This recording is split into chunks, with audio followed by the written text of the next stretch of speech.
being thankful for what you do got. Let's get it to him, baby girl. Hey. That's right. Okay. He looks up, that ball is fair, and it's gone. It's a 3-run double for Nick Lopez. And way back goes Baloo looking up. It's gone! Right at the scoreboard! Nick Lopez!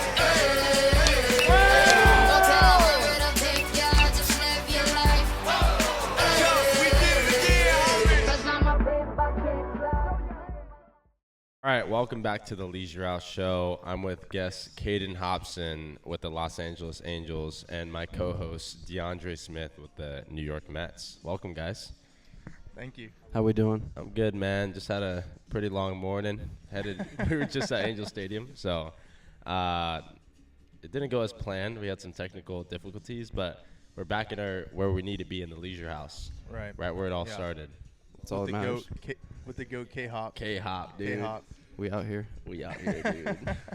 We lit. So, Kaden, introduce yourself a little bit. Tell the people who you are and what you do, and yeah. What's up, guys? My name is Kaden Hopson. I'm a catcher for the Los Angeles Angels. Born and raised Redlands, California. Spent 2 years at University of Arizona, 3 years at UNC Charlotte, and here we are. Here we are, dude. Sick. And shout out Redlands. Yeah, shout out Redlands. Shout out Redlands. So we're all training at the same facility right now, Futures and Corona. Me and DeAndre went to go check it out, and we loved it there. And so we started the same day we went, and we met K-Hop there and a bunch of other guys, Isaiah, Marcus, Rafa, Jacob, and a bunch of other homies, and AJ, Sebastian, yeah. Just shout out AJ Sebastian. Yeah, shout out, dude. Great group of guys. It's just a great group of guys, and good group. You know, our paths that we took to get here led us all to be in the same environment, you know, in the off season, which is kind of crazy to think cool. about. Yeah.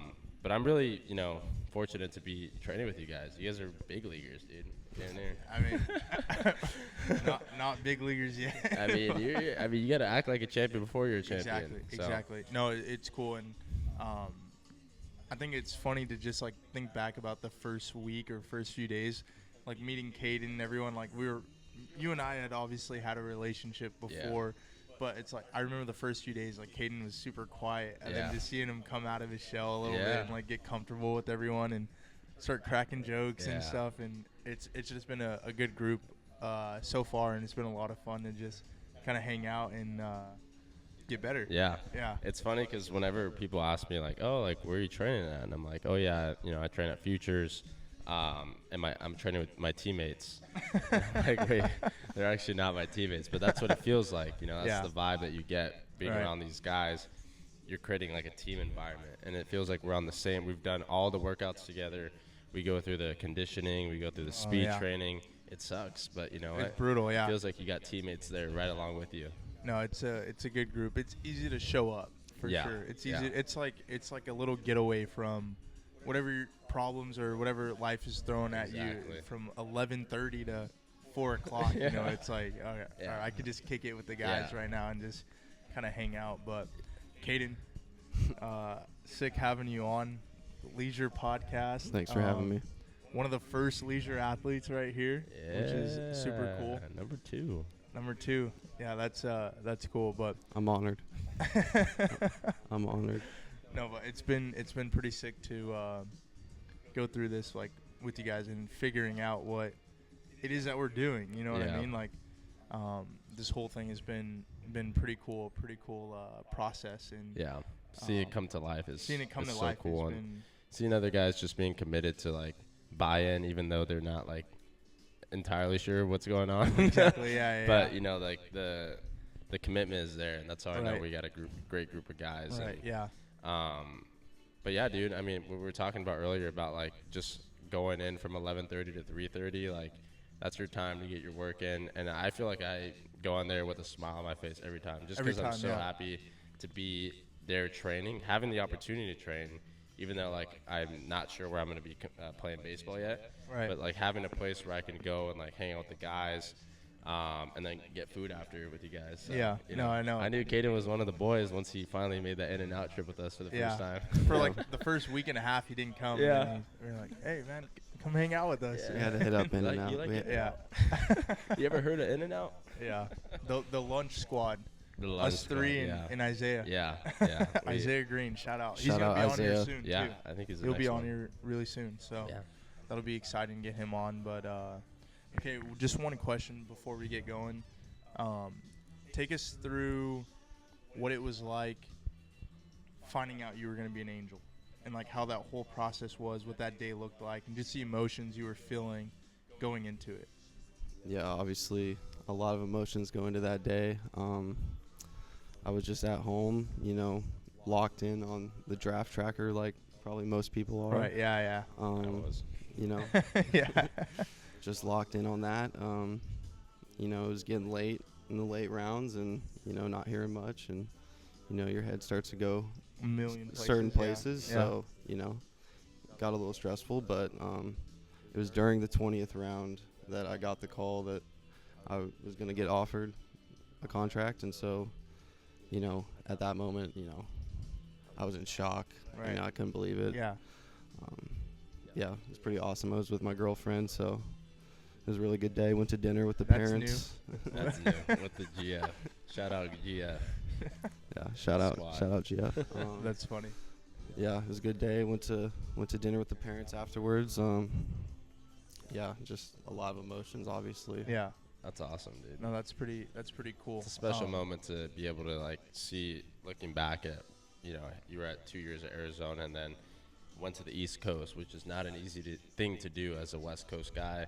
And you balled out, you showed out, and being a part of, UNC Charlotte and getting to where you are now, tells you everything you need to know. And it's probably really cool for you. Yeah, so based off what you were saying about watching the draft tracker and draft day itself, I was eyeing it like a hawk, dude. I was watching everybody, and especially the Angels, because I was talking to the Angels for a while. So every round, even the first round, I was like, oh man, maybe I go. And so once it got towards the end, they were taking a lot of pictures and stuff, and I'm like, oh man, it's not looking too hot for me. And then we talked about this, Mitch Daly. Do you know Mitch Daly? Yes. Yeah, so he got picked up, with the Angels. So when I saw him get picked up, I'm like, dude, I'm right there. I saw him, and I was like, dude, I'm next up. And then I see Kaden Hopson. I'm like, who the heck is this guy? Are you serious? I was like, what the heck? I guess I should have been a catcher. That's what I should have done. That's funny. Facts. But now that you're right here, it's hilarious. Looking at the guys, when you just see them pop up, you're like, are you serious? Why didn't they get Right. me? Yeah. Yeah. And so now that I meet you, I'm like, dude, so happy for you, and I'm sure that moment was Appreciate awesome. But after that, once you got drafted, what did something change in your mentality, or everything just stays the same? I think some people don't understand what it's like being, once you get to that point, what's next, Yeah. Yeah, no, I think you try to do your best to keep it the same as much as possible. Especially just playing 5 years in college baseball. At that point, you have an idea of what you need to do. Yeah. To be successful. So yeah, I think you just try to make it as much your environment as anything else. And just try to get yourself comfortable. Going about the daily life of doing everything to get ready to play. Yeah, I think a lot of people they have these big goals and dreams, but they don't know what to do when they actually get there. You know what I mean? Sometimes it just happens. They're like, oh shoot, what's next now? And so once you get drafted, you're just keep it the same, right? You got to where you are because you did what you did. Yeah, no, I feel like it's easy to get caught in this headspace of where, okay, yeah, I just signed a professional contract. I have to do even more, to show out to these guys.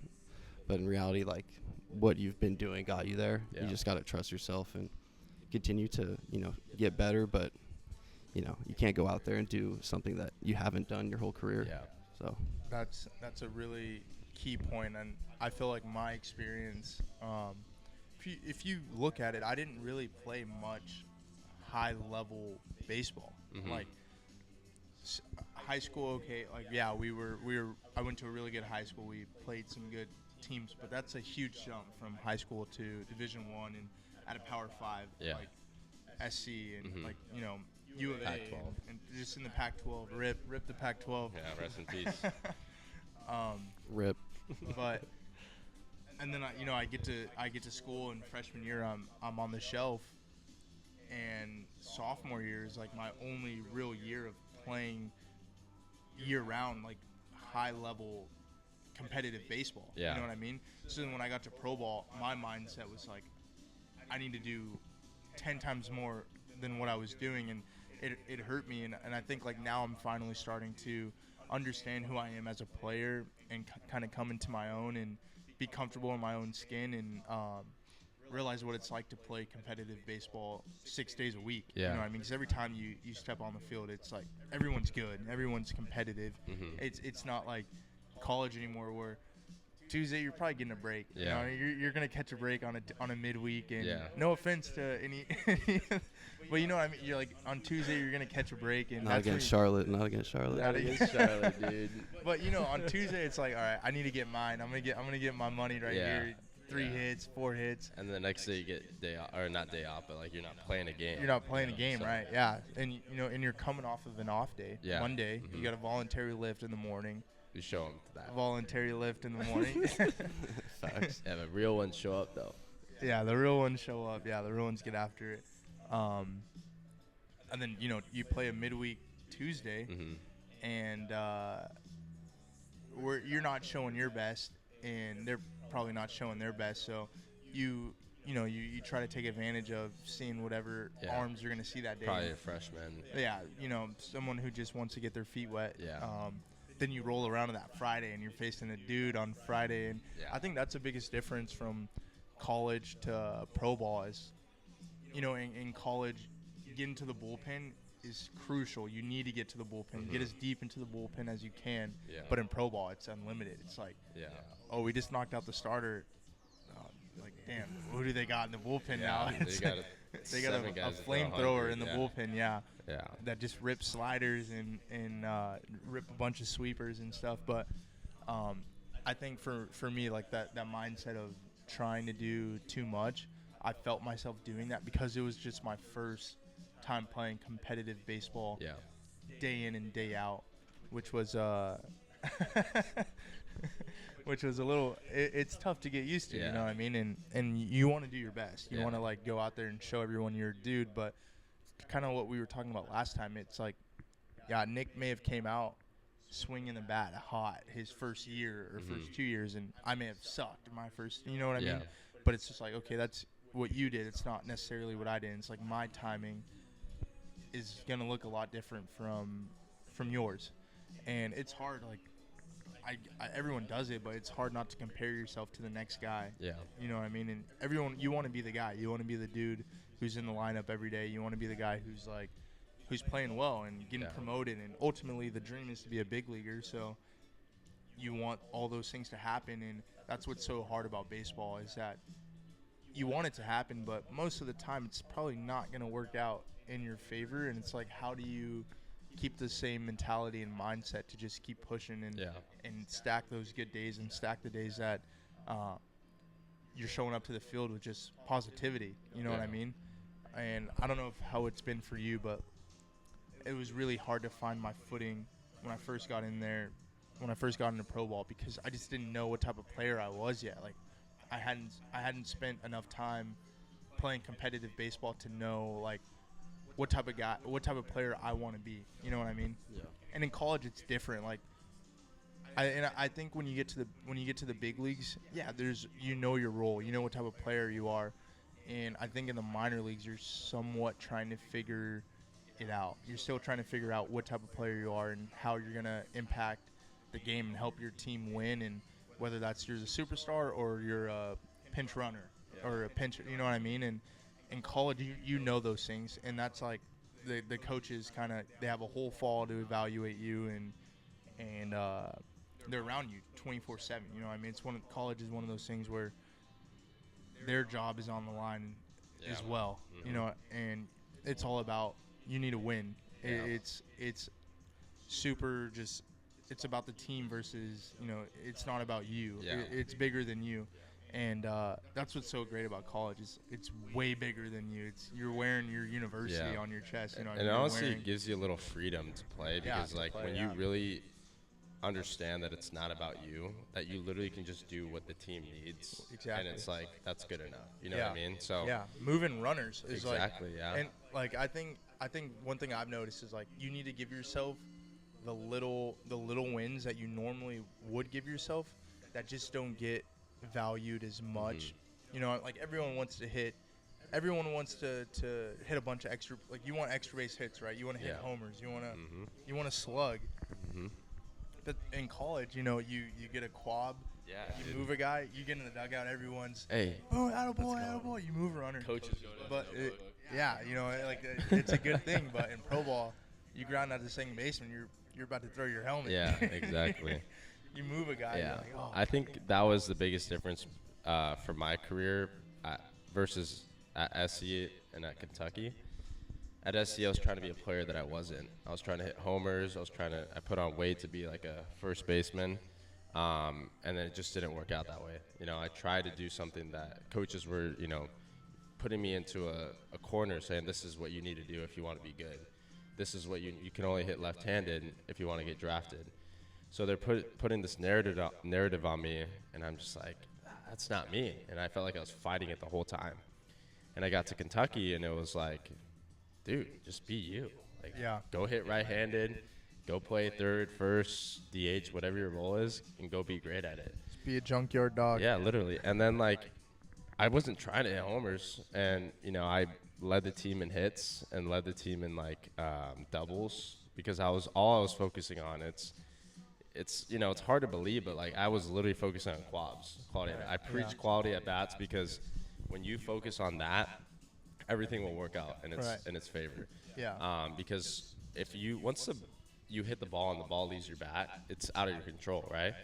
So based on the situation, you do what's best for the team, right? And sometimes you'll get a hit, sometimes you'll get the job done. And after every game, coach didn't care if you got 5 hits, 4 hits, whatever. It depended on how many quabs you got. Right. And he would, all the little things that you didn't think that mattered, he loved it. And so guys would get praise for focusing on what the team needs. What matters, little details, and that's what's so cool.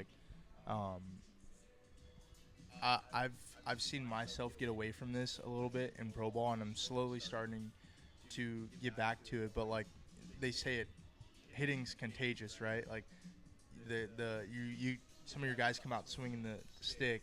It's just inevitably gonna happen to where from top to bottom, you guys are you're gonna come out hitting the ball hard, right? And I think winning, and kind of like what you were saying, you just went to the College World Series, bro. So that means you guys were winning. Yeah. And when you're winning, that probably means you're playing well. Yeah. And it's not because you're playing well individually, but you're playing well as a team, which ultimately does help the way you play individually. Exactly. You know what I mean? Yes. And it all correlates, which is pretty cool. But I think that's what people misunderstand is for sure. Oh, I need to be a team guy. That means my stats are going to be shitty. You know what I mean? So it's you're a team guy and things will fall into place. You know what I mean? And it's not you have to be great job to everybody. You just have to do what's needed at that moment. Just do your job. Just do your job, right? Do your job, yeah. You don't have to be dude, great job every single time. Right. But when you are around a team that everybody understands their role and everybody knows that's the standard, it just happens. You don't have to force anything. Right. Yeah. And so that's what what I've learned so much about from Kentucky is dude, when your mind and your heart is in the right place, everything's gonna work out the way it's supposed to. For sure. Yeah. So. Yeah. So take us through first 2 years at Arizona. What went into the decision making to go there, first of all, and just what it was like. So I know we played against you guys, and I think we played against each other my freshman year. Yeah. You there in 21? Yeah. 20 and 21. Yeah. Okay. I didn't Yeah. know that. So 21, my freshman year. I actually was healthy that series. I played against. I remember. Yeah. I remember watching. I think I had a good week. I think I had a good week or a good weekend. At Arizona? At Arizona, yeah. Wild time. Yeah, tell us a little bit about that environment at Arizona. It was a good environment. Yeah. Obviously, tons of talent. It's crazy how many of those guys, got drafted from those two teams that I was a part of. Just so much talent in that one clubhouse. A few first rounders. Yeah, obviously. Behind the plate too. Yeah, obviously, being with Austin Wells my freshman year was awesome. He was a great guy. He took me under his wing right away and was just super welcoming towards me, and just kind of showed me the way. Yeah. That seems to be the MO of that family, the Wells family. Yeah. Awesome people. Carson we played at USC with, and one of my best friends. Yeah, I love Carson. Love Carson and Mason. Shout out Carson. Mason, the youngest brother, he's awesome too, and great family, great guys to be around. Yeah. Got a chance to spend some time with Austin, and he's super down to earth, and guy just hit a homer in the World Series. That's how so cool sick. for the Yankees! Yeah. How cool is that, right? Yeah, he's awesome. Yeah. He deserves all the success. Yeah, no, he's really talented player. And you were there with Suzak, right? Yep. Yeah. So you were behind some really good catchers. Yeah, I was with 2 first rounders at Arizona. I mean, so. that's the tough. thing though. Like that Yeah. probably elevates your game to a whole nother level. Just Yeah. being around guys who are really good. 100%. You got to be around it in order to understand, what it takes. What goes in and what their day-to-day looks like and their process, and I guarantee you that turns into kind of how you go about your business. You feed off of it. You right? feed off of it, 100%. yeah. You take bits and pieces from, a bunch of different people that you can learn from. So would you say your freshman year, Austin was that guy that kind of took you under his wing and showed you the ropes and just showed you how to be a college baseball player? Yeah, 100%. Just little things like taking me out to eat, just stuff off the field, even just, hanging out, being a normal person besides just a baseball player. Yeah. That was pretty cool. Yeah, no, I bet that's sweet. I think that's a lot of things, like people get into these like, oh, I'm a baseball player, like I'm this and that, and they become super stuck up. And when you find a down-to-earth guy that's willing to take you under his wing, he doesn't know you anything, right? He did that because he genuinely cared about you and your career. Yeah. And when I, as an older senior, whatever, I understood that once I got to that place, I was the guy that looked up to the seniors and they took me under their wing. And once I got there, I was like, dude, I just knew what to do because I had somebody else show me the ropes. Yeah. And so that's awesome that you had Wellesley take you under his wing like that. I mean, that's first round talent right there, in the big leagues. It doesn't get better than that. No, you can't beat that. Yeah. No, I think I've kind of tried to take on that role that we're talking about. Just like being an infielder that went to school, infield outfielder. Yeah. Infield outfielder now. Versatility, dude. Yeah, versatility. Dude. You gotta play everywhere. Yeah. But being a guy that went to school, I was surprised by how close my draft class was, how close we are, because you gotta think these are a bunch of random guys who you don't know whatsoever, and then you show up, you're in this random city, Port St. Lucie for me, that I have no idea about. I think I'd been to Florida a couple times, but never to that part, right? Yeah. And, you kind of just get thrown into the fire, and you gotta figure it out. It's wild. You have a bunch of different. You got a roller coaster of emotions, right? You just get picked up, and then you just get flown out to Florida and Port St. Lucie, and I'm in a hotel. And luckily for me, I'm extremely blessed and thankful for this. But my roommate, my first year in pro ball right after the draft, Rylan Thomas, one of my best friends from college, right? Yeah. Who's a Mariner now. Traded him. Yeah. He's with the Mariners now. Dog. But that's instead of me rooming with just some random guy that just got picked up, I'm with one of my best friends from college, which That's so sick. I couldn't beat that. And and our first full season, we played in high A together, and Rylan did what Rylan does, and he hit Hits. and he played really good defense, and he's in AAA with the Mariners, and knocking on the door Not to weird at be a all, big leaguer. dude. Not weird at all, but I've kind of seen myself take on a role of like trying to help some of my buddies with the Mets, who a lot of the high school kids where you see they haven't necessarily went through some adversity before, because you haven't. Yeah. In high, like, what do you really go through? Like, it's a bad day when you go 2 for 4. Yeah. Yeah. Exactly. You're like, oh man, I needed that third one or Yeah. that. You know what I mean? Yeah. And these kids, they get beat. It's tough. You know what I mean? And it's like, I try to teach them, like, it's gonna happen. Adversity. It's you're not gonna be the greatest player to ever step on the field every time you go. But you got to think that, though. You got to think, I'm the greatest. Yeah. I'm the best player out here every single time you step out on the field. But you're not always going to play that way. Yeah. And I don't know, like, kind of the role you were talking about, just helping guys out. Like, Yeah. I've tried to extend a hand and just tell them about what I've been through, and, like, just a different thought process that goes behind certain things and stuff. But you see how, like, it snowballs, dude. Like, Oh, once like you get that experience of having somebody take you under their wing, you start extending your hand, and then when they become a senior, they're gonna do the same thing. Same right? thing, yeah. But it can be both ways. If Right. you're a douchebag to a guy, that guy, that's all he knows. It's all he knows, and then yeah. he's gonna be a douchebag to that To the guy. next guy. So, like, That's how you don't build a culture. exactly. You Yeah. want to build.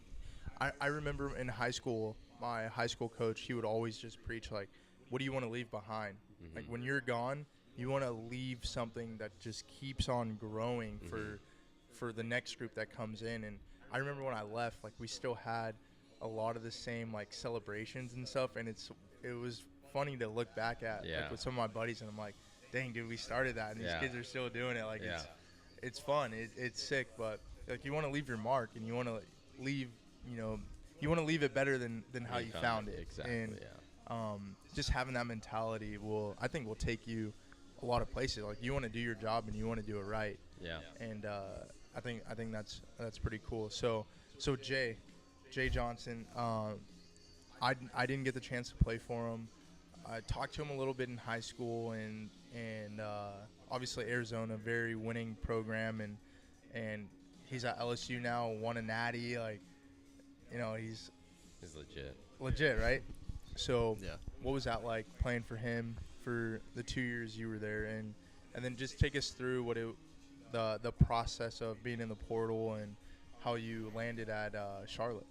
Yeah, playing for Coach Johnson was awesome. He's a great coach. Mm-hmm. He teaches the game really well at a very, very detailed level. I feel like I learned a lot about, just the little parts of the game when I was there, which is something I'm very fortunate for. But yeah, Coach Johnson, he's as competitive as it gets. I'm not surprised that he won a natty with LSU. It was just a very competitive environment when I was there all the time. Every single pitch was Game 7 of the World Series, and that was just a standard. So I got used to that. Elite standards for elite teams, dude. So, I just got used to that. I'm very, very grateful for my 2 years there. I feel like it really helped me transition to where I am now. Was it hard for you to leave? Yeah, I mean, there's always just that feeling of the unknown, right? When you're leaving somewhere. Right. I was committed to Arizona since my sophomore year of high school, so like in my head that was the only thing going on for me in college, for a few years leading up to it. And then you hit the portal, and there's a lot of unknowns, obviously. Oh yeah. And especially when you're playing summer ball while you're in the portal, like there's a lot to focus on because you're trying to play well, to show that you can get picked up by other big schools. And for me, I was playing up in the Northwoods. Grind. I didn't play in the Northwoods, but I heard it's crazy. It's gritty. Where'd you play? I played in Wilmer, Minnesota. I played with Eau Claire Express. Gotcha. Yeah. I wonder if we played each other. What year did you go? That was the summer of 21. I was in 19. A little older. Summer. Damn. Summer of 21, I was in the Appalachian League.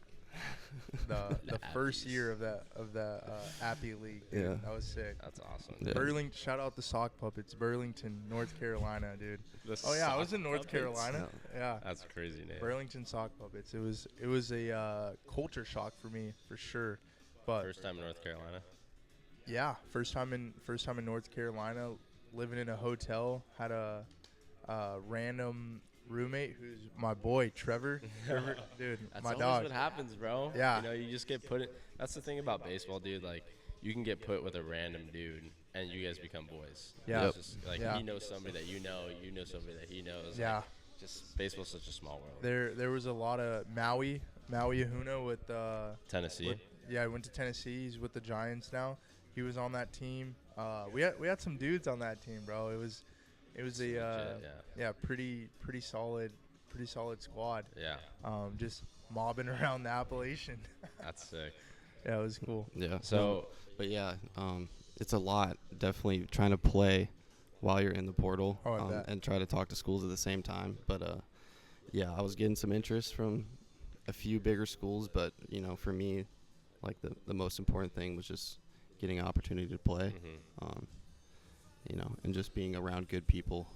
And this is pre-NIL, or Yeah. yeah. So Yeah, this I is think pre. 22 was the first year of, Yeah, like, I know. yeah. Yeah. so this is 21 for you then. Yeah. Got it. Yeah. Summer. So how'd 21. you land at Charlotte? What went into that process, and like what other schools were you thinking about? I was talking to a few Pac-12s. I was talking to Washington. I was talking to a few smaller like West Coast schools, Fresno State, UCR, stuff like that. And then I was in the Northwoods, and I was gonna come home. I was leaving because I didn't know what I was doing or where I was playing the next year, and it was getting kind of late. Yeah. So I was like, I need to go home and like focus on this now. And then while I was at the airport, I got a DM from the head coach at Charlotte. That's sick. And I remember I was with my dad, and I got the notification on my phone. I just kind of showed him. I was like, hey, Is this Charlotte. Charlotte just hit me up. Like, that's pretty cool. He Yeah. was like, oh, yeah, like, it's nice. Like, sick. Like, cool. And then 2 days later, I was in Charlotte on a visit. That's awesome, dude. Yeah. And then, yeah. Was it one of those things where just instantly you knew? Yeah, 100%. Yeah. 100%. That's what we had talked about. Like Yeah. when I went to SC for the first time, I was like, yeah, dude, I'm Yeah. playing here. I'm not going anywhere else. Yeah. You just know, dude. You just know, yeah. There's so much unknown in the transfer portal, and like you said, like it was getting late, and you're like, oh, what's gonna go on? Like my experience there, like it was getting late, literally like maybe 2 weeks until it closes, Yeah. and it's like, dude, what do I do? And like you're almost like willing to go anywhere at that point. Right. Yeah. And so, like, for you to be able to be like, all right, this is where I want to go. It's so important to understand, like, okay, when I go here, it's more than just going to the school. Like, am I going to enjoy the environment? Am I going to, be acclimated to the East Coast versus the West Coast? Are you Right. willing to travel to get home? All those things are factors, right? Right. And so I think it's important to, like, understand, like, when you make that decision, you have to love it. Yeah. You can't just do it because you want the label on your chest, Yeah. You want that committed status. Right. You want to go somewhere that is going to value you, and you're going to play, and you're going to be a dude, Yeah. Exactly. And I think that's what a lot of kids. I did the same thing when I was in high school, but because you want to play Division I baseball so bad, or you just want to play college baseball so bad, it's like the first thing that comes around, you kind of, I'm all in. Yeah. I'm all in, right? And like I kind of made that mistake, but not really. Like I committed to the first school that had offered me, and then obviously like USC had come around later, but I think like, yeah, you need, before you commit anywhere, you need to make sure like, hey, that's a chance I have a play. That's a chance I have that's a place I have a chance to play early. Yeah. And that's a place where, they're going to value who I am as a person, and I'm going to become a better person here Yeah. off the field, and not just a player, and I'll develop like all around, Yeah. in the classroom, off the field, meeting people, and obviously you're there for a reason, and it's to play baseball, and you want to win, and like, how can I be a factor into helping this school and this team, this university win, and just get this brand out there, whatever university is that you're playing for. But I got a funny story for you actually about Coach Johnson. I had entered the portal after the 22 year. After my sophomore year, I went into the portal, and I mean, I kind of knew I'd sign, but I wasn't like fully sure yet. So I just, you know what, I'll just go in the portal, and we didn't have a head coach yet. Yeah. So That makes sense. Yeah. I was like, I you was know, in I'm the just, portal, too. yeah, I'm gonna rip it. I'm gonna go for it. Just go in the portal, and got like talked to some pretty cool schools, and like I didn't know what was next, but I get drafted and go out to Florida. And the first day I get to Florida, dude, I'm not kidding. Right off of the plane at the airport, I'm like, dude, I don't feel good. I'm like, I don't feel good. I'm sick, dude. I got like body aches, the chills, I got everything. So we get to the hotel, me and Rylan, we get to the hotel, and my parents had sent me to Florida with like 5 at-home COVID tests. Yeah. And I take one. I'm like, I'm just gonna take one.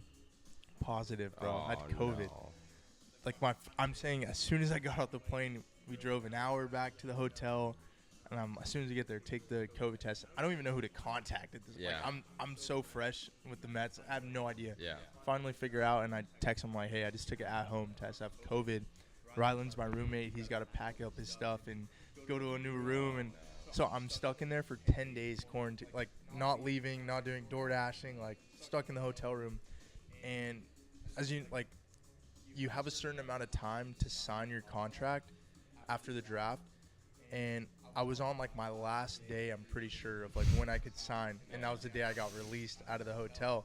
So I go to the complex and like do all the physicals, go get a bunch of MRIs and stuff in order so I can sign. So I end up signing, and that night I get a call from Jay, and he's like, because I think I went to an Arizona camp, and him and my high school coach had a pretty good relationship. So he had come out to a few practices and stuff, Yeah. and had just watched. And like me and another guy, we hit in a cage for him, and I'm like, oh yeah, I'm going to Arizona. Yeah. And he just never talked to me, never offered me. No. So then when he called me, and he was like, yeah, bro. And then like my freshman year, I kind of like tore you guys up. I had a good weekend. I see. Yeah, I had a good weekend my freshman year against you guys. And then in my sophomore, I think I hit 2 homers against You U of A did. my I sophomore remember, year. yeah. Nice. So, I was like, oh is- yeah, Should we clip those videos? That's a yeah, good we story. might add those in there. Backside. They were backside too. Both of them were backside. I Yeah, remember Oh, those. you're him. you hit 2 also, didn't you? Yeah, I did. You hit 2 that weekend also. Yeah. I don't know, something about Arizona, dude. I just played well against Arizona. You hit one against what's that? Nichols, TJ Nichols. No. No, I think doubled though. I hit one Doubled. off Nichols. Yeah, you hit a And bomb, then, bro. yeah, it was You pimped it too. You hit a bomb. I'll clip that one. And then I think literally, because I was hitting, I think like 6th or 7th at that time, and then your next Came at bat, around, and yeah, you hit a and backside hit a homer, yeah. jumbo. Yeah. Yeah, but so I signed, and later that night in the hotel room, I get a call, and he's like, "Yeah, I missed out on you in high school, but you know I want you to come be a Tiger now." Oh. And I'm like, "Hey, thank you," but I literally just signed today. No, dude, you would have been a natty champ, dude. Dude, and then they win it on. That's I'm like, crazy. Oh, bro, that would have been so sick. That That was is a cool. crazy story. Yeah, that's interesting. That's- It's cool, yeah. Would That's you a have good gone there if you hadn't signed? See, I don't know. I mean, like, I didn't really entertain it too much. Like, Yeah. it was just one phone call. But Yeah. before that, I mean, like, I was really, really interested in, like, if I didn't sign, I wanted to be a Trojan. Like, I loved USC, right? I wanted to be a Trojan. And with Stanky coming in, I got to talk to Stanky a good amount, and, like, I liked Stanky. Yeah. And I don't know. I mean, I was talking Yeah. to Oregon There was State. just so much unknown Yeah. during that time. Yeah. And like, I know a lot of guys, like even myself, like I entered the portal just because you never know who's coming in, and Exactly. like they could get rid of you at any Exactly, time. at any moment. You Yeah. know, like they could literally be like, yeah, you're gone. Yeah. So, yeah, like I wanted to be a Trojan. Like I was in the portal, but at the end of the day, I wanted to be a I wanted Trojan. to. I wanted to stay. It just depended on who comes in, and like Right. it happens all the time, dude. Yeah. Like, all more the- than you think. Yeah. way more than you I mean, think. for the head coach at both schools Yeah. I committed to, they weren't there when I like Yeah. I only went to SC, but the coach Hubs, when I committed there, he wasn't the coach I played for. Yeah. And Alvarez, who recruited me, he was only there for one of the years I was there. Yeah. So I think that when they say don't go to a school for the coach, you shouldn't. You should not go to the school for the coach. They can leave at any moment, right? Yeah. But okay, so take us through Charlotte. What was that like? Stepping on the campus for the Step first on the time. campus. How was it North interacting Carolina. with a new group of guys and trying to find your footing and see where you belong in a different clubhouse, just a different environment? Like, I guarantee that's a huge, just lifestyle change from Culture shock for sure. Tucson, Redlands, Tucson, and then Redlands, Shout out Tucson, Tucson. Charlotte, back to Arizona. Now he's kicking it in Arizona. Yeah. No. What is it? Tempe Diablo. Yep. Tempe Diablo. Yeah, for me, like in high school, I never imagined myself playing on the East Coast. It was just never something I thought about. I always just wanted to stay relatively close to home. Yeah. So yeah, when they hit me up while I was in the portal, and I went on my visit instantly, like I said, I knew like this is what I need to do. And it just didn't matter how far away it was from home. It was just like, this is where I need to be. This is going to be the best opportunity for me to, expand my career even further after this.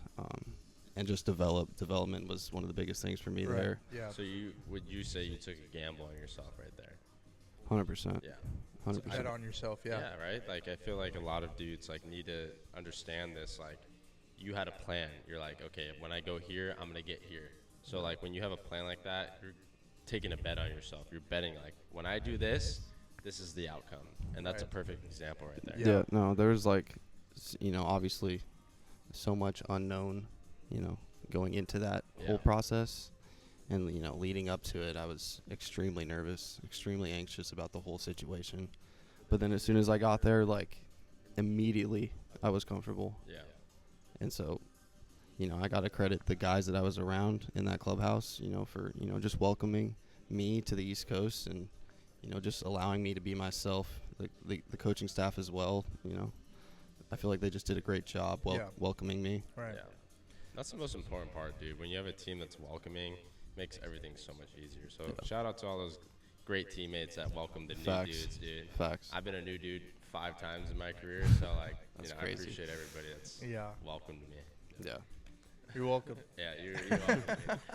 But it's, No, dude, that's, it's a nervous feeling, dude, because especially being like in the West Coast, you know what I mean? Like, It's different. everybody's like looking to like everyone's got their eyes on you. You came from Arizona, Pac-12, Power 5, like, oh, who is this dude? And Nike school, fresh exactly, gear, dude. Yeah. Sick like cages. Yeah, like you would imagine probably in that situation you would feel that pressure of like, okay, I am a Power 5 transfer, like I am expected to start. Yeah. But like the way that I was treated as soon as I got there, I never felt any type of pressure like that. Yeah. And so like I just gotta, give credit to the whole Charlotte baseball program for that. I broke my hand in our first scrimmage, my first fall there, in the first inning. Wow. I never even, not in that bat I was catching. It was the top of the first. No. I didn't get a single at bat that fall. Yeah, foul tip, first inning, first scrimmage at Charlotte. Jeez. That's brutal. Knew it instantly. Oh, man. So I missed that whole first fall there. So obviously when that happens, even more unknowns come into your mind. Just a bunch of adversity, right? Yeah. That's awesome. There was a lot of like, I'm all the way across the country with a broken hand now. Like, why did this have to happen? Yeah. But Why me? exactly. Why me? Like, playing the victim. Yeah. This sucks, but it's Yeah. like, what are you gonna do? Can't You do know, anything. I went to Charlotte for a mission. To play, catch every game, and play professionally, and like that thing that it just never wavered. So how were you able to like keep yourself in that mindset while you're on the shelf and like while you're doing your rehab of like, hey, you know what, I could play victim here and I could feel sorry for myself, or I can just push through this adversity, you know what I mean? I can get through it, and when I come back, I'm gonna show you guys who I am as a player. How'd you get to that point? For some reason, like from the coaches and my teammates, I just felt this insane amount of trust from them. And so like every day I'd show up to the field, everyone would just be like, "Yo, how's your hand? How's your hand? How's the rehab going? Yo, what are they saying? When are you gonna be back?" All this stuff, like, "Oh, you're gonna be fine. You know, you're gonna be our guy. Like, you're gonna catch." Like, I just feel like they allowed it to be very easy for me to not get, thrown off track during that. And those little words of like just positive stuff, like positive vibes, goes so long, dude. Like, just like, hey, you're gonna be our guy. That puts so much like confidence in yourself. You're like, damn, like they see that in me too. Like, my teammates see like I'm gonna be the guy. Like I know I am, but like now my teammates are just like letting me know. And they don't have to do that. No. But that's just the standard of what Charlotte was like. Just checking up on your guys, Yeah. So that's really cool. You know what's cool about this whole thing, and me and you talked about this last night, but Nick was telling me, and I didn't even really think about this like that when you were at SC, but it somehow when you went to Kentucky, I guarantee you it gave you a lot of confidence that you didn't have at USC, that allowed you to have the type of year that you had at Kentucky. But he was telling me the other day, or last night, he's like, yeah, when I was at SC, I was looked at as like a JUCO transfer, right? And there's like a certain stigma behind that, right? And he's like, when I got to Kentucky, I was looked at as a USC transfer. And just like the different perspective of the way guys see you compared to like, oh, I'm a JUCO transfer versus like, oh, I'm at a Power 5 USC, most national championships in baseball, in college baseball history, right? And like, you not even really noticing it. You go into Kentucky with a different type of feel and a different kind of confidence that just allowed you to have that type of year.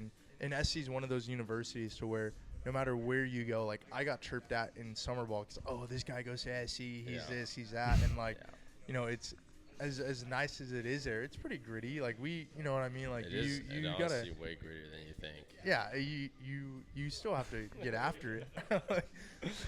Nah. You really do, dude. And like that's actually a great point because like right when I transferred to Kentucky, it was like, okay, dude, I'm in the best conference in college baseball, the SEC. Right. Yeah. And I was literally, when I left SC, the last at-bat I had, I was in the 8-hole. And so, like, I didn't know, like, what coaches, like, they see me in the 8-hole, like, hit 275 with 6 homers as a first baseman. You're kind of like, whatever. But they saw something in me that I didn't see at the time.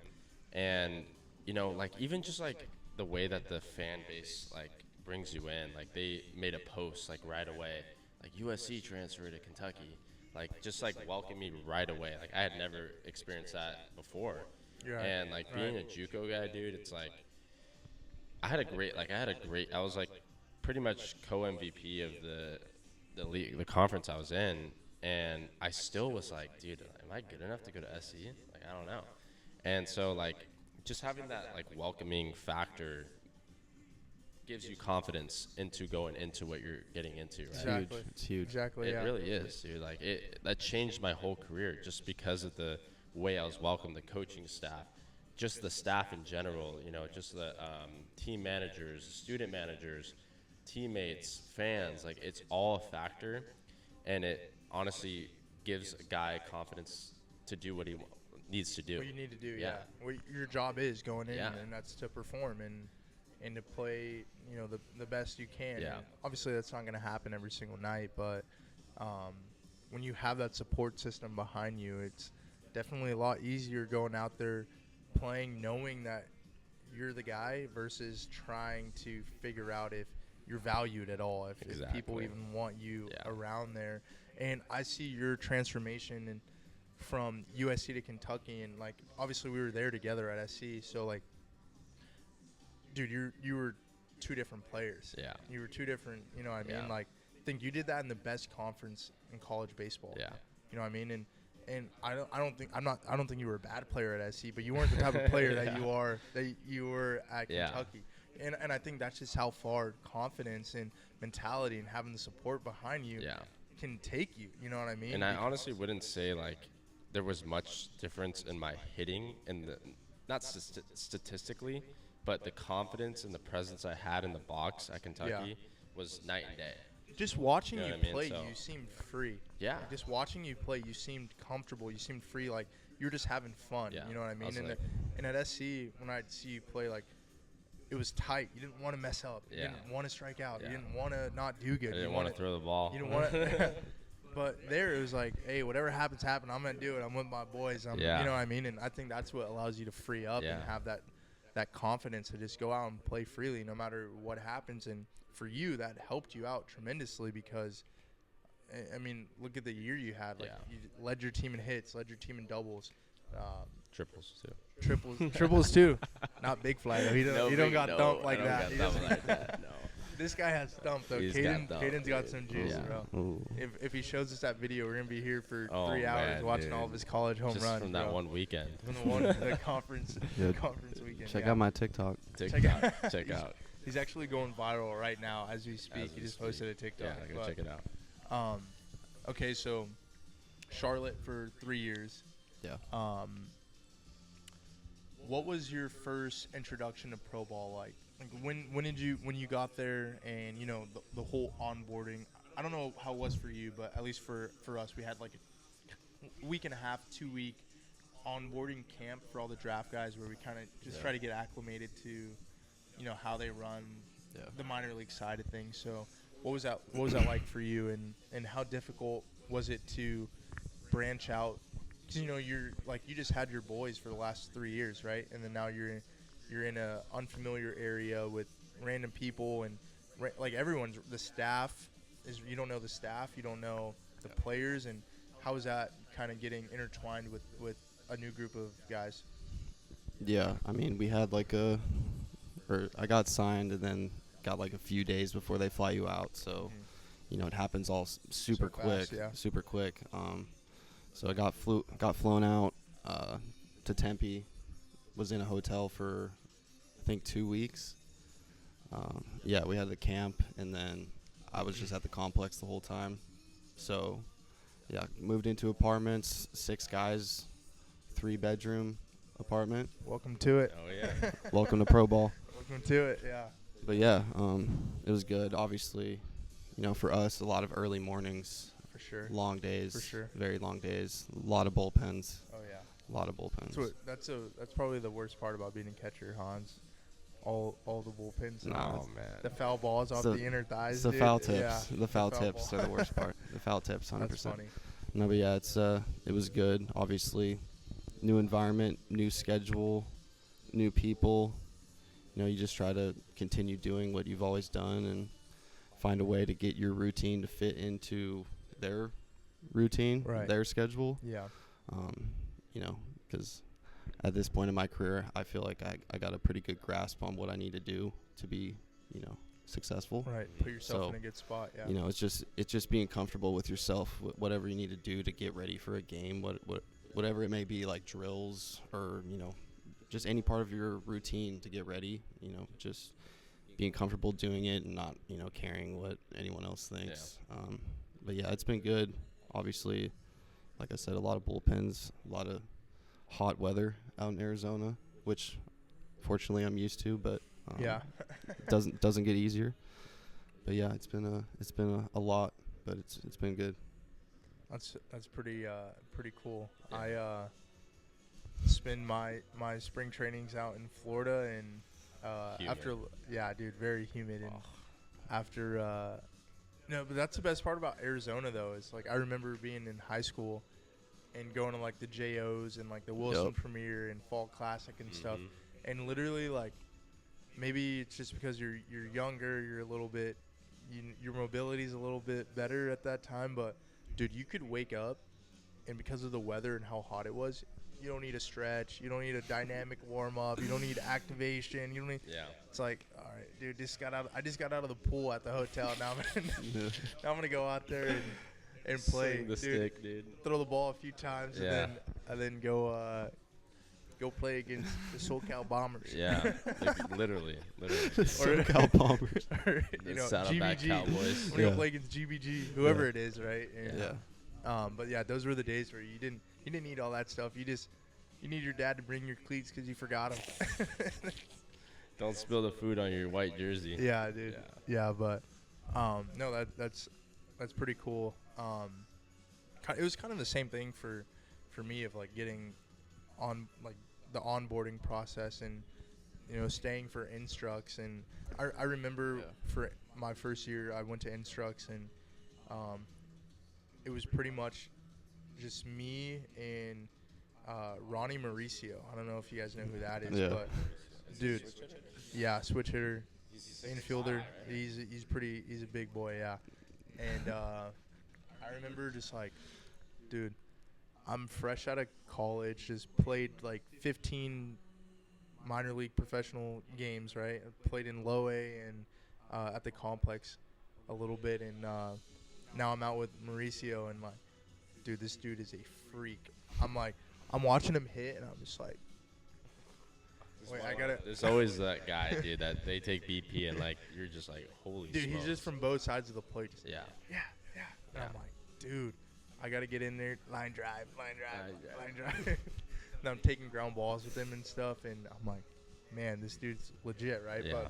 But it's cool because the more familiar you get to those types of things, it's like you elevate your game and you start to play to that standard as well. And I remember I think the first week I was there, like Trout was there too, because he was still rehabbing. Yeah. So Who's that?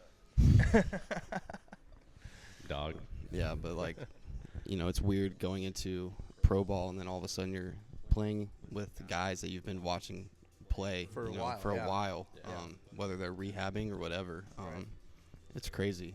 But yeah, I feel like the more you're around those people, the more, you just start to feel comfortable being yourself around that environment and all that, And you just see how to go about your business. Like, exactly. Those are guys who have made it to the big leagues and who stayed in the big leagues. Trout, like MVPs, yeah. Like you see, especially like me spending some time in rehab too. I've been able to kind of pick some guys' brains and see how they go about their business and like how I can add it to my routine to get to where they are one day. But do you have like a welcome to professional baseball moment? Welcome to pro ball. Welcome to pro ball. I don't know. You don't know? I mean, the first week it was really hot, and like I was getting a little too hot. I had to chill out for a minute, but that's about it. Fair enough. Like you had just a horrible strikeout, or just like, you know what I mean? Like, no, first at bat, lefty, first ABs, some probably 17-year-old Dominican kid. Yeah. Throwing 96 throwing at my dome, and got sorted, but it's all good. That's fair. That is a welcome to pro ball moment, but 100%. you gotta have that. I feel like everybody has that, dude. Oh, dude. It's awesome seeing the kids like that are freshmen coming in, dude, and they think you're all all that. They're a PG All-American, doing all these things, and then they get their first welcome to college baseball or whatever, bro. It is. Every year. I've seen it every year. Yeah. It's amazing. I look forward to it. It's funny. Dude, my first – so after I got out of, like, the COVID protocol stuff, I had, like, a week of just, like, ramping up and I had to, like, run a little bit and do some other things before I could play. So I played 2 games in the complex when I signed. 0 for 8 with there like 5 punchies. Oh yeah. And I remember I hit this point. I was like, I struck out to a position player. They had a position player on the mound, and he was like lobbing them. So the first 2 he lobbed, do you have a video and I fouled. Yeah, I'm sure I could go in our portal and pull it up. So he's like, dude, first 2 lob. I fouled both of them. Off 40 like just floaters, right? I fouled them off. Then the guy throws a heater at like 83. Dude, it looked like 100. Just blew my doors off. And the funniest part? So I'm walking back to the dugout, just head down, and Rylan starts laughing at me. Oh, he's on deck. Rylan's on deck though, walking up to the. So as we're walking by, he's like shaking his head, laughing. He went up there and punched out. Dude. No way. That's hilarious. 3 pitches or no?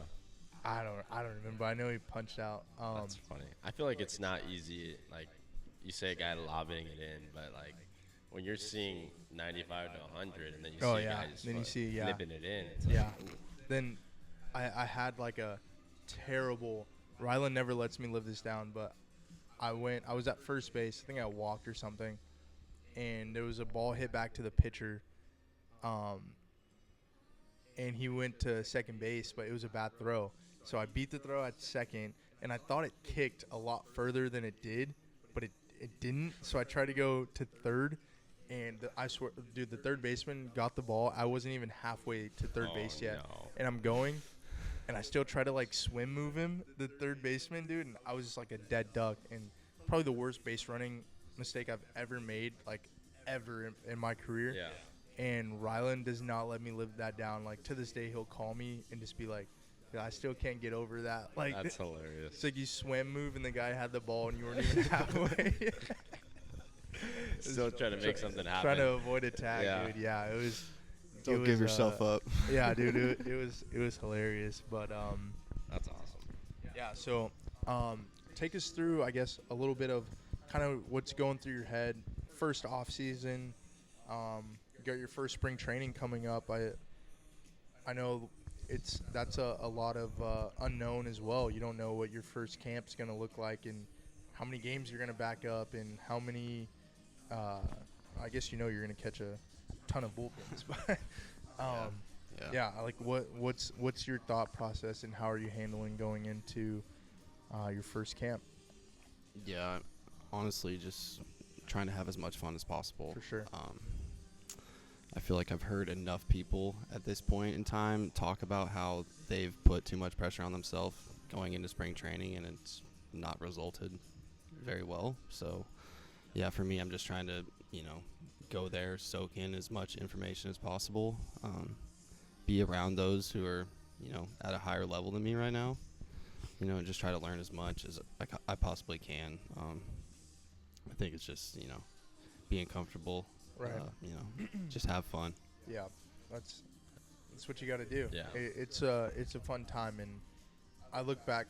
This is gonna be my third spring training this year, or I guess next year, and I look back to the two I've had, and it really is like cherishing those moments. Like my first spring training, I had a bunch of fun. Like, your days are over by 2 o'clock most of the time. Like you're out of there, and you have a lot of the day to do whatever you want, right?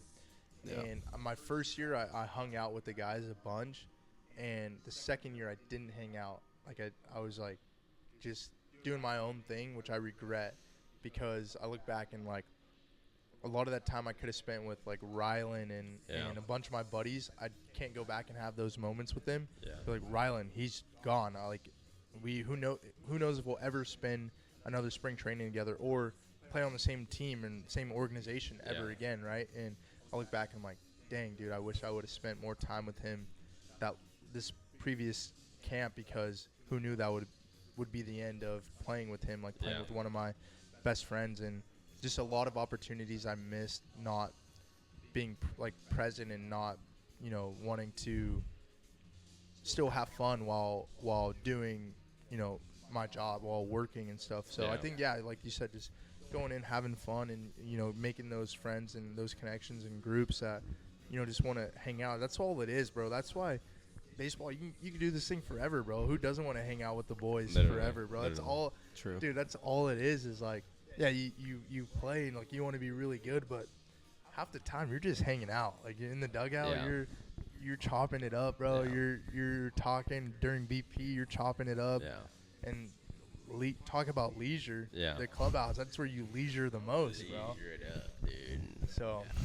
No, I agree, dude. I think it's important to understand that factor of the game, like the social aspect. It's so important because, like, these are your guys that you're with every single day. Yeah. And I saw an interview, I think it was Max Muncy when they won the NLCS, and he was going in depth about like why are they so like close, like why are they such a close team, and he was talking about like there was a point, I think it was the All-Star break, and they were spending 8 hours a day with each other. And, like, usually you would go home with your family or whatever, but they decided to stick together and hang out.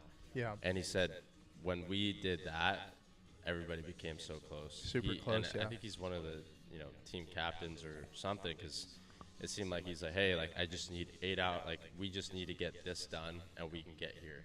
Right. Just give me your best. Like Right. this is the last stretch or whatever it is, and we're gonna get it done if everybody's committed to it. Yeah. And so that speaks volumes, because it's like when you got a tight knit team like that, everybody loves each other. Everybody's gonna fight for each other. There's nothing you can't do. And the Dodgers won the World Series. Yeah. You know what I mean? So Yeah, it's that's like pretty cool. you have it's not like crazy. Like there's so many teams that have great players. There's so many teams that have, these guys that can do a lot of damage in certain, like Aaron Judge or like, one swing guys. But when you have a group of guys that are committed and have the same vision, there's nothing you can't do. Yeah, you're unstoppable Yeah. at that point. Yeah. Okay, so Arizona, UNC, now with the Angels. Take us through just coming up through all those levels and all those steps of how you were able to separate yourself from the pack a little bit, and like what did you do differently than everyone else to put yourself in a situation to be where you are now? Like what was the work? What did the work look like, to get to this point? Because there's a lot of guys who you played with in high school or in college who aren't playing professional baseball. So how were you able to get that opportunity, and how do you feel like you stood out in order to get there?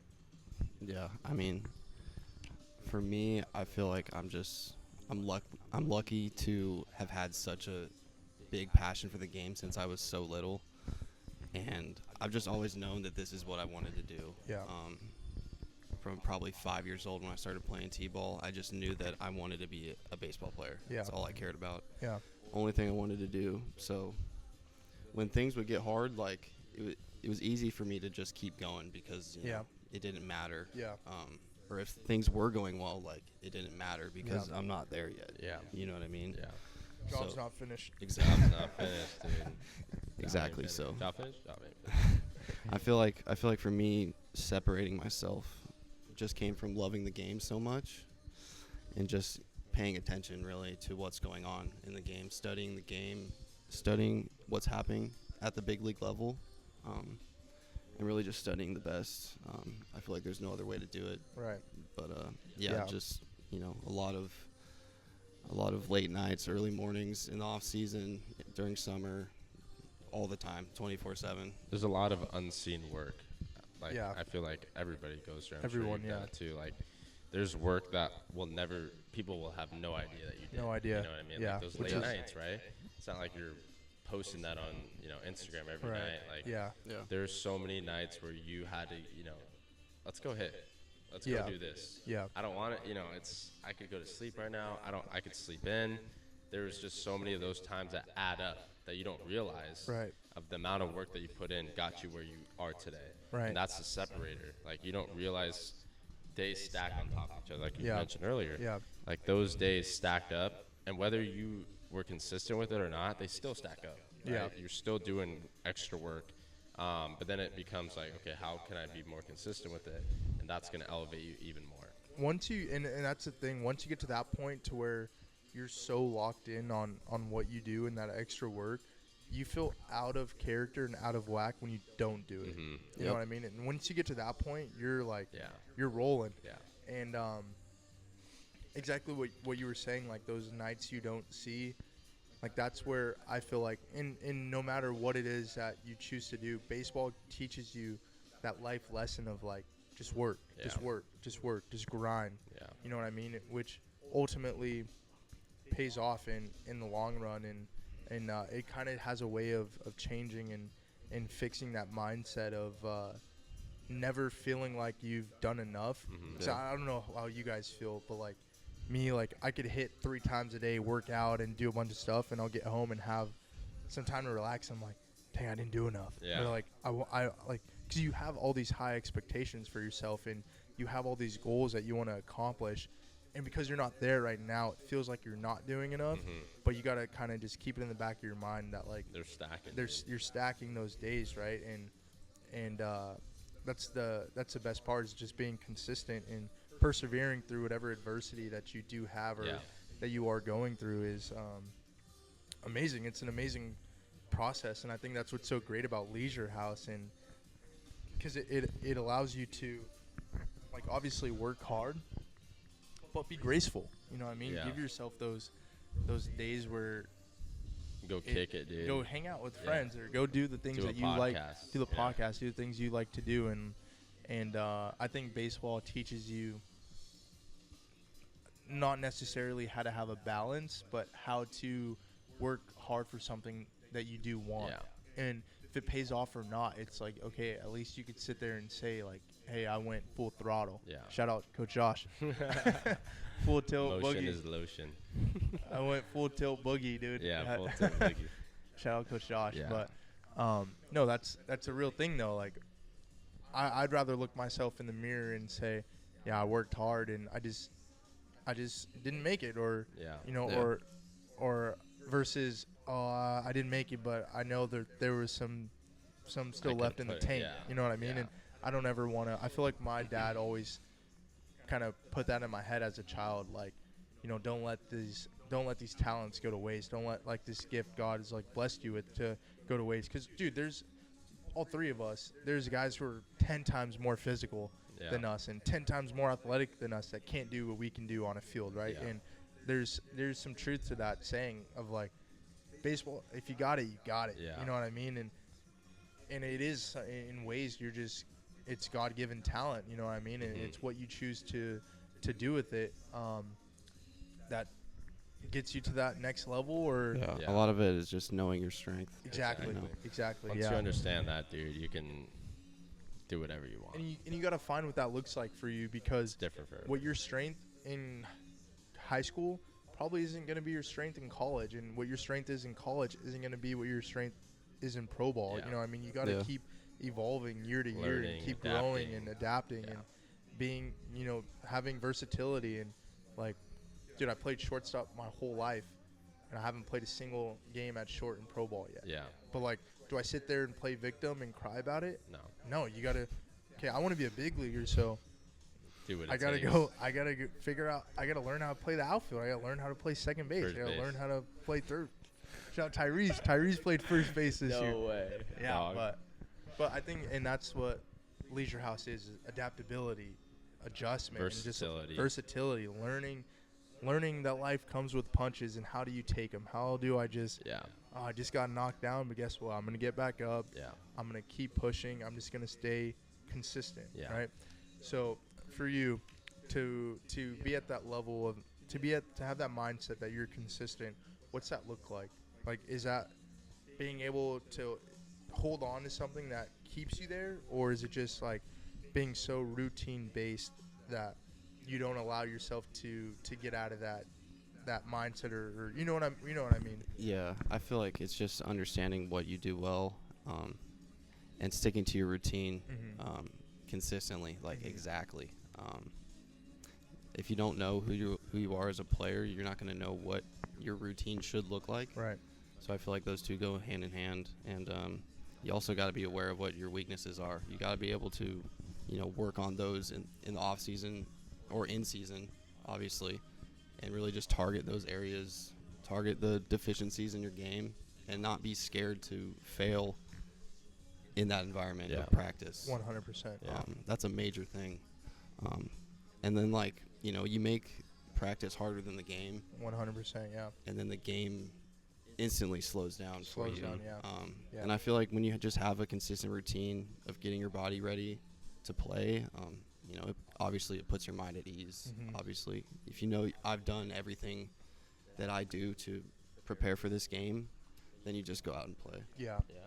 No, that's pretty cool, and I think when you think about practice and you talk about practice, especially in pro ball, because you don't really practice. You know what I mean? Like, you'll Yeah. have GBs. and you'll stuff. have your pregame stuff where you'll take BP, have like some early work, hitting the cage. Maybe you'll have a few team Ds or. No first and thirds. Bunt D. I mean, we'll I think like once a week we'll run like a bunt D, team D, something like that. Yeah. But the fall is grinder. That's where you learn the game. Yeah. You learn how to play baseball in the fall. Like, that's where you build that identity as a team and that culture of what type of team you're going to be. And I think for us, that was one of our weaknesses at SC. I think we were really talented and we played really well, but accountability we didn't have within the group, right? Yeah. And I think that, like, it was such a close team to the point where it hurt us. You know what I mean? We talked about that, yeah, to where you just couldn't get on the guy next to you because you're like, how's this going to affect our relationship off the field, right? Yeah. And that's what's so great, and that's what I've learned to love throughout the years is that constructive criticism, right? If someone's telling me something that's going to make me better, I want to hear it. Even if it's going to hurt my feelings or whatever, like, you want to hear those certain things because at the end of the day, your goal is to be a big leaguer. Yeah. How are you going to get to the big leagues? Doing things right. Yeah. And you can't do things right. Like, my game, your game, there's a bunch of things wrong with it. Yeah. You know what I mean? But there's someone out there who recognizes it and can It's not afraid tell to you. And it's you got to be coachable. You got to accept it the right way and not like, oh, well, screw this guy. I'm not that, or I'm not this. Yeah. But you probably are. And yeah. I think there's a right way to present that as well, For sure. too, because I feel For like sure. a lot of coaches bring like a negative narrative to whatever it is you're doing wrong, and it hits you wrong. And yes, you have the ability to accept it or, you know, fight back, but I think it also, like, the way I try to coach the kids that I'm working with, like, if there's something negative, I try to change the way that they think about it, because, like, the way they accept it is going to be different than maybe how I'm trying to deliver it. And yeah. so I make sure, like, they kind of understand it, and it's not like a fail. It's not a failure. Like, what you did, bad swing, it wasn't a bad swing. What can we learn from that? Right. What did you do? Like, let's think about what you did wrong, right? It's not like, oh, that was terrible. All right, here we go. Yep, that was bad Yeah. too. Like, I try to get them to understand what they're doing wrong, because if they don't understand what you're doing wrong, you're just becoming their parent again and just So saying, they're going to be a robot. Exactly, Yeah, yeah. and then those things you can't fix what you don't understand. Which is yeah. pretty interesting and can take you a long way when you Dude, do understand what you can. Yeah. Like, you know what I mean? Yeah, because for me, I'm a very stubborn person when it comes to, like, someone telling me I'm doing something wrong. Because, like, I thought I was doing it right, but It's now not you're easy to just- hear. Yeah, and Yeah. now you're just giving me a negative, like, whatever I'm doing is terrible. Like, Right. That's not it. Right. And so I'm like, what the heck? Like, no, like, I'm going to keep doing it, you know? Right. And so, like, when I had coaches that were able to help me understand it, it was like, oh, okay. I Yeah. didn't think about it like that. Right. Let's try this out. And then it works, Yeah. you know? So you have conversation, you build relationships instead of just having that higher up status. You have to listen to me. Yeah. And so I think also, like, it can definitely help coaches, like, get better relationships with their players, right? Get more out of their players. Yeah, it's not, you're not just like their coach, right? They look up to you as a mentor, as somebody they can, you know, go to when they need to talk to somebody. Who they want to be as a man. Exactly. In their later Yeah. years. Yeah. Yeah. A lot of people, they put their coach in that, like, father figure type of role, because it is. You spend a lot of time with your coach. Yeah. You know what I mean? Yeah. And you spend in college, you spend more time with your coach than you do with your own dad. Yeah, Or with your literally. own family. Yeah. So they do sort of take that father Yeah. figure role, and, you know, that's important to have, and that should be a key factor when you are deciding to choose a university Exactly. of what type of coach you're getting and Yeah. what type of, you know, like who he is Yeah. off the field, on the field. And as a coach, you need to understand what type of player you're dealing with. Yeah. You know, some kids need the rah, get in your face drill sergeant to get going. Other kids don't need that type of Yeah. coaching. They don't react well to that type of Yeah. coaching. So it's just knowing, you know, your players and how to get the most out Know of your guys. Know your guys. Know your They're guys. your Yeah. futures. Futures training. Yeah. Futures training center. But dude, you're right on spot there. Like, it's so important for coaches to present something the right way, and, like, when you create a family around the team, it becomes so much easier to be like, hey, coach, like, how's your day going? You know, Right. like, hey, Yeah. like, what kind of coffee is that? Like, Yeah. I felt like growing up, I never would ask a coach that. I was afraid. didn't I was wanna scared, talk to the yeah. coach. If I was I talk to scared. the coach, it means I'm in trouble. Yeah. It means that I, you know, forgot something, or I'm not playing, or I had a bad grade on a test or something I don't know about. Right. And so like being able to have a relationship with your coach, dude, it goes so far, dude. And it's not just like one player. It's like every player. Every player is not afraid to go up to the coach. You can go talk to them about like their family. You can talk to them about like, hey, like, how was dinner last night? Like, that's how it was at Kentucky, dude. I would always ask my coach, like, how his family's doing. He'd ask how my family's doing. It's just like a normal relationship. Conversation. And next thing you know, like, I feel like I can play out there because he trusts me and I trust him. Right. So it's so much. That's why I was so free, because Yeah. it was just like there was nothing I had to worry about. That's exactly how I felt Yeah. in Charlotte. Mm-hmm. And it makes baseball more fun. So I mean, if you got a great coaching staff, dude, like coaches, like you have to understand, like being there, like building a relationship with your players goes so much more than you think.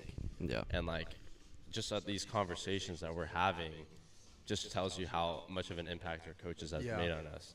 Yeah. And I know you've told me that you still talk to some of your coaches and like they'll reach out. Like, no, my high school coaches were amazing. I think that they're like a huge reason and a huge part of why I'm the player I am today, and like just mentality and mindset. I've learned so much from every coach over there. Yeah. And just being around them for the 4 years that I was there, I was super thankful. And they teach there. I think that's the biggest difference between them and any other school in this area is like they teach. Yeah. Dude. They take you into the classroom, and I just talked to them the other day, and they're saying like it's a lot different now because of the whole travel ball circuit. And like during the fall, a lot of kids do more travel ball, I guess, now than high school fall. And I remember when I was in high school, like, dude, we were playing 2-3 times a week in the fall. Yeah. Like, and it wasn't like the summer, that was travel ball. When you got to the fall, that was high school. And then the spring, that's your season. Yeah. But I guess it's different now. And I just know that they really care about their guys. And they do a great job of coaching. And, my head coach, Coach Regan, he wasn't like a huge screamer or huge yeller. He wasn't rah in your face at all. And I remember anytime I messed up or anytime I made an error or did anything, he was the first person I would see coming into the dugout. And he wouldn't yell at me, he wouldn't like put me down or anything. He'd just be like, hey, you did this, but you could do this instead and get a different outcome. And, that's easy to welcome. Yeah. I mean, that's easy to be like, okay, yeah, like I booted this ball because I did it this way. But if I do it the way he's telling me, I got a better chance of catching it. Yeah. Versus like, oh, what are you doing? You don't know what Yeah. I mean, that's hard to come back. Yeah. That's hard to react and be like, okay, well, I need to do it right Yeah. now. So Versus getting taught. You know what I mean? exactly. I think this is going to be for all the coaches. You want your players to learn, not listen, because there's a huge difference between like you just listening. Yeah, I'm listening to you, but like, am I learning anything? Probably not. Yeah. But if you have your guys learning when every time you're talking, that gain, like you're just like gaining information, right? You're not just letting it go out one in through one ear out the other, right? So when you can get a group of guys to learn from you, so much different than just guys listening to you. And I think it's Right. such an important key to understand as a player and as a coach, and it can take you light years forward. Yeah. I was super blessed at San Dimas to have the coaches that I had there, and like Coach Val, first base coach, worked with the outfielders, and dude, I got a million stories with this guy, like just cleaning up the field after practice. Like I would just chop it up with him, and me and a few other guys would chop it up, and he'd throw BP and get after us, and like he taught us like competing. He taught us how to compete, how to like deal with adversity, how to get beat up and come back and bounce back. And then Rig, he was more of like just being able to talk things out and help you out without jumping you and getting on you and stuff like that. Like you could understand and feel his presence a lot more just by talking and listening and understanding everything he was saying. And then Coach Chip, beyond his, like, he's coaching the high school level and teaching hitters things that I didn't really understand until I left, but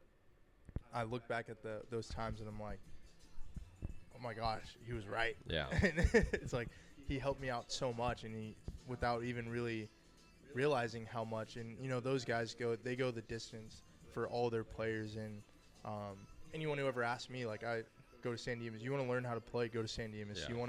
You want to develop and get better, go to San Dimas. They do a great job of just teaching the game, and they prepare you for the next level better than anyone, I think, out there. Like, they run their high school practices just like a college practice. Like we would, in high school, we would get our plan sent out to us, our practice plan. And when I got to college, I was like, wait, the formatting looks pretty similar. The Team D, NDD, cages, BP, like everything looks really, really similar to a college baseball practice. To when I got to college, I kind of knew how it was gonna be ran, and there wasn't a huge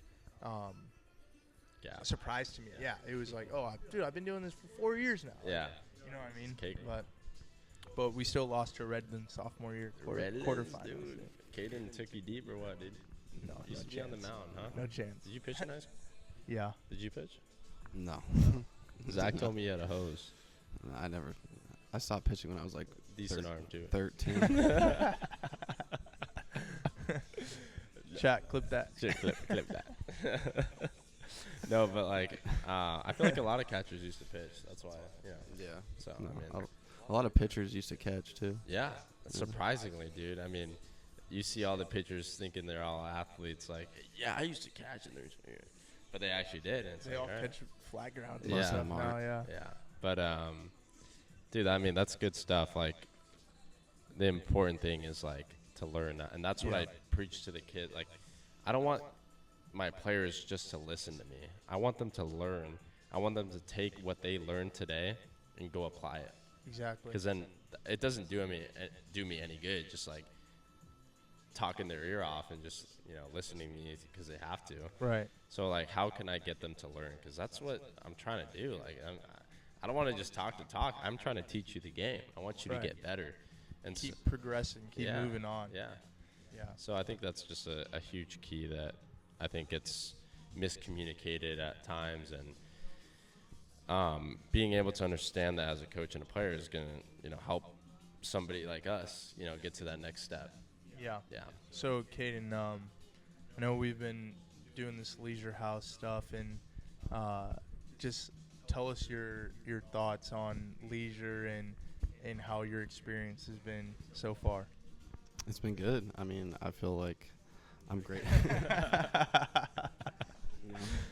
I'm grateful to have met you guys, be able to train with you guys, and I feel like, what we're doing away from training is, a really good movement. Yeah. I feel like for me personally, when I first saw your stuff, I was intrigued because I feel like I could definitely, find ways to be more positive off the field. Yeah. But yeah, I feel like the movement's great. I feel like, the next generation of young ball players needs it. Mm-hmm. And we out here at the Leisure House. Yeah, we're in the leisure Currently house in the now. leisure house. We were at Angel Stadium. It's funny because it's funny because this used to be just a normal garage, and there would be a cage right there, and I started just hitting in it late at night. And never did I think one day I'd be doing a podcast with an Angels player and a Mets player. And so it just puts in perspective of like, just after you were first team all SEC. Yeah, I mean, but like, I mean, when I was training during my gap year, I never thought I would even be at SC, or even play college baseball. Yeah. And so now that I've seen it come to life, I've seen the JUCO route, I've seen the Pac-12, I've seen the SEC. It's like when you've gone through that, you understand like how much more you can do. Right. And I haven't always been like a super positive person. Like I used to beat myself up. Like, I'm not doing enough, like we were talking about. Like, what can I do more? Trying to just, like, be good enough for the coaches that are recruiting me. Like, I just want to be good enough so I can play for you, right? But I think it's so much bigger than that. It's like, you don't want to be just good enough to play somewhere. You want to be good enough for yourself. Like, take care of yourself. Put yourself first in, certain aspects, of course. But, like, take care of yourself, right? You want to live your life. Yeah. This is your life. You have one life. Yeah. How are you going to live it to the best of your ability? Right. Yeah. And that goes from, working out or just hanging out with your family, watching movies with your little brother, your older Girlfriend, brother, if you're girlfriend, dating. you know what I Girlfriend if mean? you're But like, so just understanding there's more to baseball, and it took me a long time to understand that. And like after not getting drafted, obviously I was very upset and depressed. But then I realized I'm more than just a baseball player. Obviously, I still want to play and I want to do all these great things, but like there's so much to life outside of baseball that I'm beginning to understand, and I'm trying to preach that to the younger generation. Like, go do what you want to do, have fun doing it, but understand like if you're gonna do something, be great at it. You know what I mean? Yeah, and I think that's why, like, you guys can attest to this too, but, like, that's why leisure is so great, because it's, like, you know, it's promoting a way of life to where you just show up for yourself. Mm-hmm. That's the biggest thing, is showing up for yourself, right? Yeah. Like, I just, you know, you love what you do, but it's not easy every day Mm-hmm. to show up to the field or to show up to Futures. Fridays, dude, those are brutal at Futures. You just had a whole week of grinding, and it's like, oh, now I got another day of running, a lift, and it's a not hit. like it's an easy day. It's not easy, right? But it's like, No. it's like, okay, I do this. I know it's helping me in the long run. Yeah. How, like, keep showing up, keep dumping into yourself, keep investing into yourself, and just keeping the mindset of, like, okay, how can I show up not only for myself but for the people I love and for the people I care about, right? And whether it's just, you know, with your time, with your affection, with your love, just talking to someone. How can I show up for a random person on the street today? How can I improve someone else's day? Yeah. How can I make someone else's day? And I think that's what's so cool about leisure is, like, you know, that's what we do at the facility day in and day out. Like, we go and we work hard, but it's fun. Like, we're not like, nobody there has a bad attitude. Nobody there is you know, making it those Stressed days out. drag. It's so you know? easy It's to so easy to do that, to do too. it. Yeah. No, but like it's so easy to go in with a bad attitude. Oh, yeah, just drag yeah, your yeah. feet and For like sure. just be there, just to be there. For sure. You feel the victim. I think that's what keeps people from, like, reaching their full potential, is playing victim. Yeah. You'll never reach. I don't think you'll ever really move forward in life blaming somebody else for things that have happened to you, right?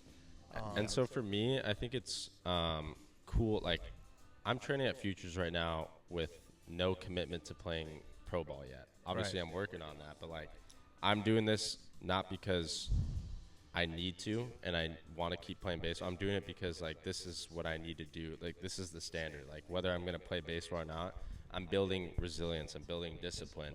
I'm having fun with my buddies, right? Just laying the groundwork. Yeah, like you know, whether I become a professional baseball player or not, all this stuff matters in some aspect, right? You're building some kind of potential in yourself. You're becoming closer to the person that you want to be just by going and doing it. And applying yourself. Yeah. Just applying yourself. Yeah. And and I'm sure it's like this for all three of us, but last night me and Nick had a bunch of good conversations, but he was telling me, I'm sure. dude, with the amount of times we talk on the phone or just like We should start meet up recording and them. whatever, yeah, I know we should. But he's telling me a story last night how he went to San Diego. Was it San Diego or was it Arizona? For what?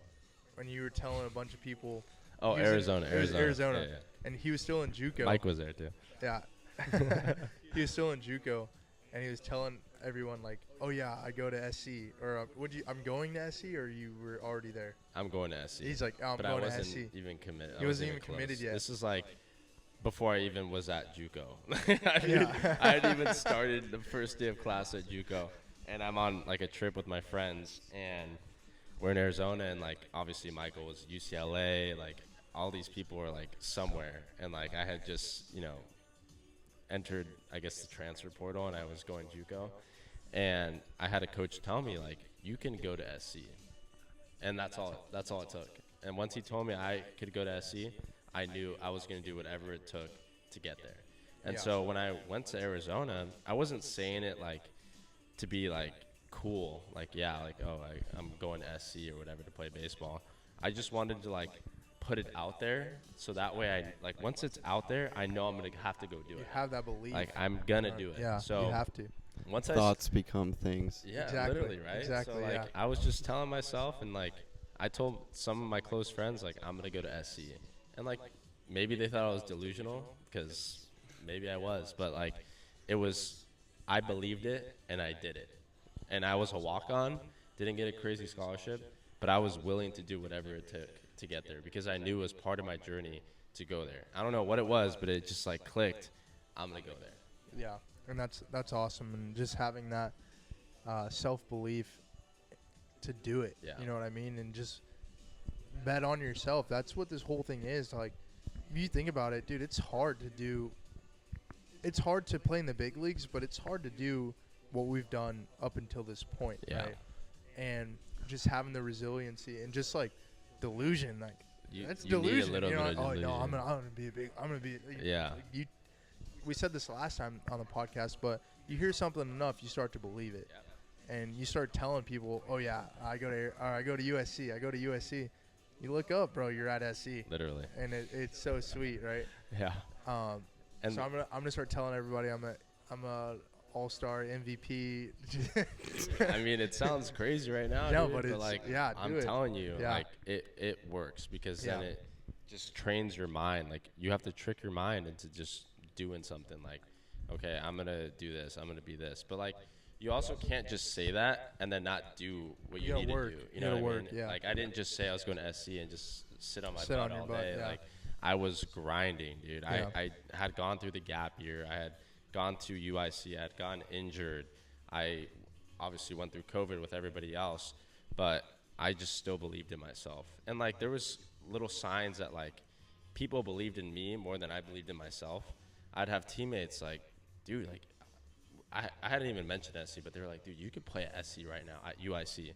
And I'm like, really? And they're like, dude, yeah, like, what are you, like, are you stupid? And I'm like, I just didn't think I had the talent or whatever. And there were signs like, dude, my freshman year, I hadn't done anything up to this point.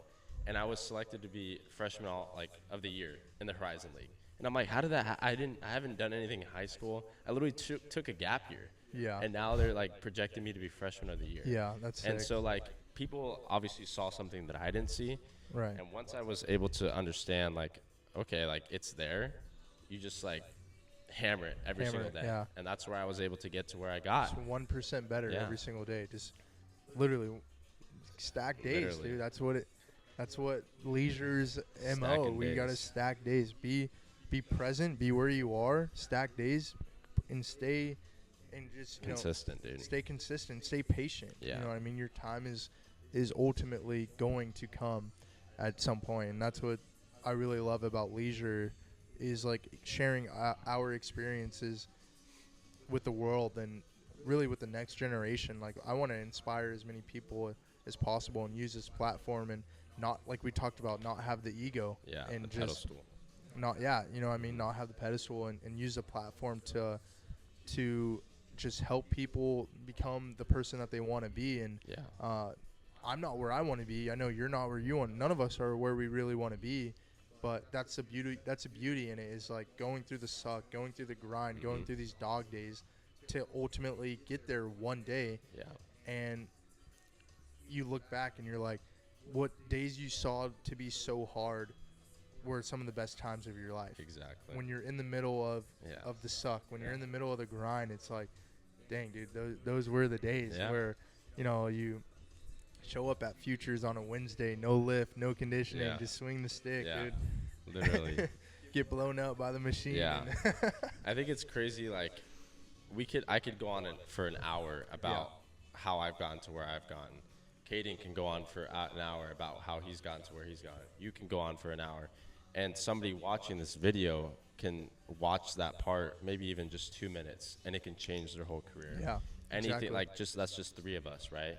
Imagine you have a community of people sharing their stories, showing like you can do what you want to do if you truly believe in it. Yeah. And that's why I want to tap into other people's stories, because obviously my story is great, whatever, but like it's not all about me. Like, I want to know about DeAndre. People want to know about Kaden, Michael, everybody else that's part of the Leisure House, and Yeah. everybody's story is beautiful in its own way. And I think it's important to be able to like get that out there, so that way it's not just one path. We just talked about 3 different ways how we got to where we got, right? And so showing that there's not just one road to get there, you can just have to keep one foot in front of the other and Whatever follow. it is for you. Yes, exactly. And that's I agree with what you said. Leisure is so great because like it's not a people. You know what I mean? It's not a place. It's not a place. It's a people. It's not a place. Oh. I'm keeping that in there, dude. That's hilarious. Yeah. It's not a place. It's a people. Yeah. Right. But we also realize that like we want to inspire so many people of all ages, of athletes or non-athletes, right? And just give people the platform to motivate, not discipline, not motivated. Yeah. But like you also you have to get some kind of motivation to go do it. To go do it, right. And then you got to be disciplined to stick with it. Stay with it, right? Yeah. So I think saying that is not crazy. It's not. You know, yeah, like, it's not outlandish. people want to hear okay, what DeAndre said motivated me, and he also mentioned discipline. I got to be disciplined if I want to get to where I want to go. And that's where showing up for yourself matters. Mm-hmm. Because, dude, like and it's the little things that you decide to do, right? Like, for myself, I don't know. I do the plunge. Dude, I don't like doing the plunge. But I think about it, and it's like 75 degrees, bro. It's not 75. This dude's tripping. But I think about it, and I'm like, okay, I could just say, oh, the pool's dirty or it's cold. You did tell me that the other day. You're like, there was leaves, it was dirty. I got in it, though, dude. But, dude, I had a weak moment, though. I had a weak moment, and I'm like, nah, it's dirty. Yeah. But then it's like, if I don't do it, right, that's just an avenue and a gateway for me to continue to let myself down and not show up for myself in areas that really matter. And then it's as simple as it sounds of just jumping in and continuing to do my routine. Mm-hmm. If you don't do it, it's like an avenue to let yourself down. Yeah. And not show up for yourself so easy to in be other like, ways. I don't need to do it. Like, it's not like once it's like, yeah, it was just dirty. Right. Second time it's like, it's a little cold out. Like, it's probably not going to benefit me that much. Right. Then the third time it's like, do I really need to do No, this? I don't even need to do this anymore. like, Yeah. yeah. And then you just start to fall off. Yeah. But that's the cool thing about doing the little things, right? Is because at the end of the day, do you care that the pool is cold? No. Do you care that it's dirty? No. Does anyone care? No. Like, no one cares what adversity, what obstacles, what things are in your way. No one really, really cares. Nobody really even cares that you're doing it, right? Exactly, from the beginning. No one really cares. Yeah. But it's like, you need to show up for yourself. Yeah. And once you do the little things and show yourself that you can be consistent on the little things, dude, the big things are going to be a cakewalk, because it's like, I've been showing up for myself for the last 5 years and staying consistent and doing the certain things that I do. Yeah. When a big obstacle comes, it's like, okay, I'm just gonna do what I've always done. Yeah. Show up. Yeah. You know what? And that bleeds over into showing up for your family, showing up for, one day we'll all be married and have a wife and children and stuff. And it's like, show up for them. How do I show up for them? But I've done the little things right. Yeah, you know what I mean? exactly. And it's not just all about baseball either.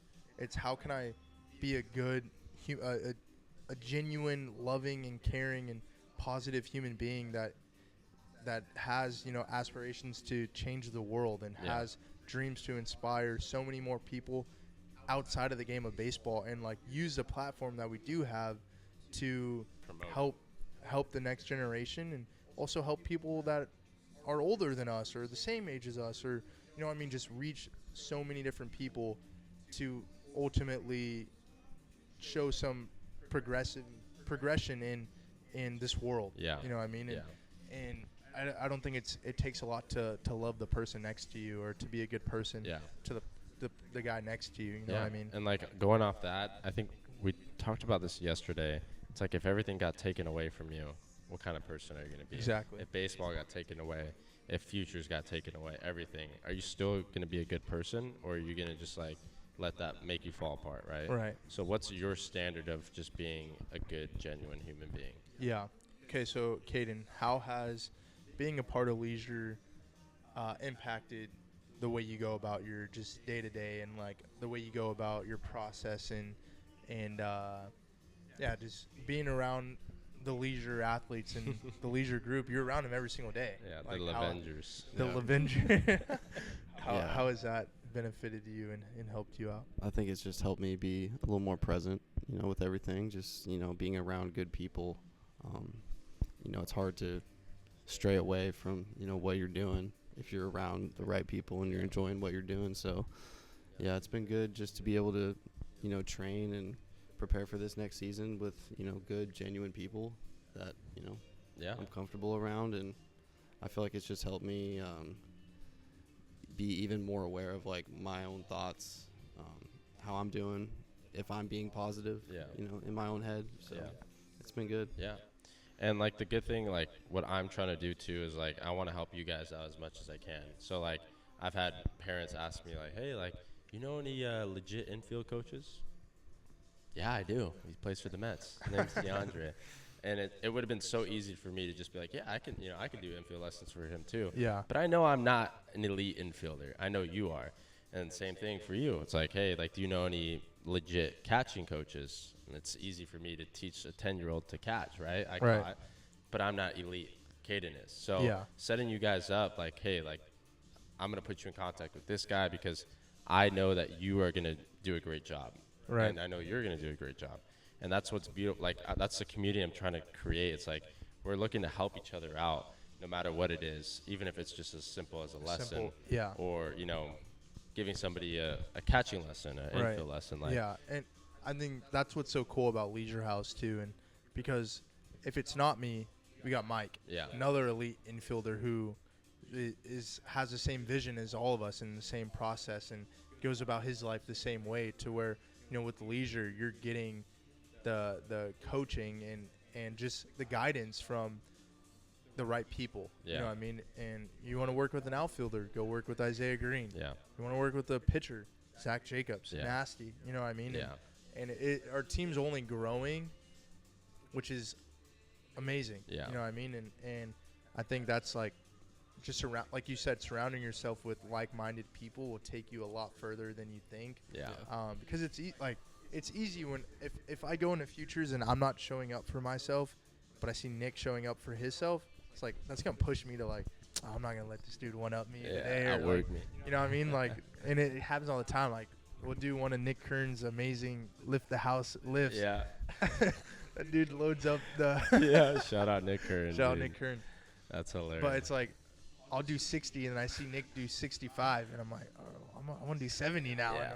And I'm like kind of stressing Yeah. and grinding through it. But And then, like, I'll even, like, joke around with you, dude. Like, even, like, I'm joking, but, like, also I'm just, like, keeping you on your toe. Yeah, Like, yeah. Don't say, like, you were doing, like, a certain way, and I was like, that's it? Like, joking, Yeah. but, like, I'm also trying to push you, like. yeah, it's You know a what I good group mean? of guys trying to push each other. But that's what Leisure House is. That's Yeah. a community of, like, just wanting more for yourself. Yeah. Wanting to be the best wanting to be the best version of yourself, and not saying Leisure House has the secret Ingredient. or there's one recipe to word. do it, but Yeah. I guarantee you don't do a lot of things right. Yeah.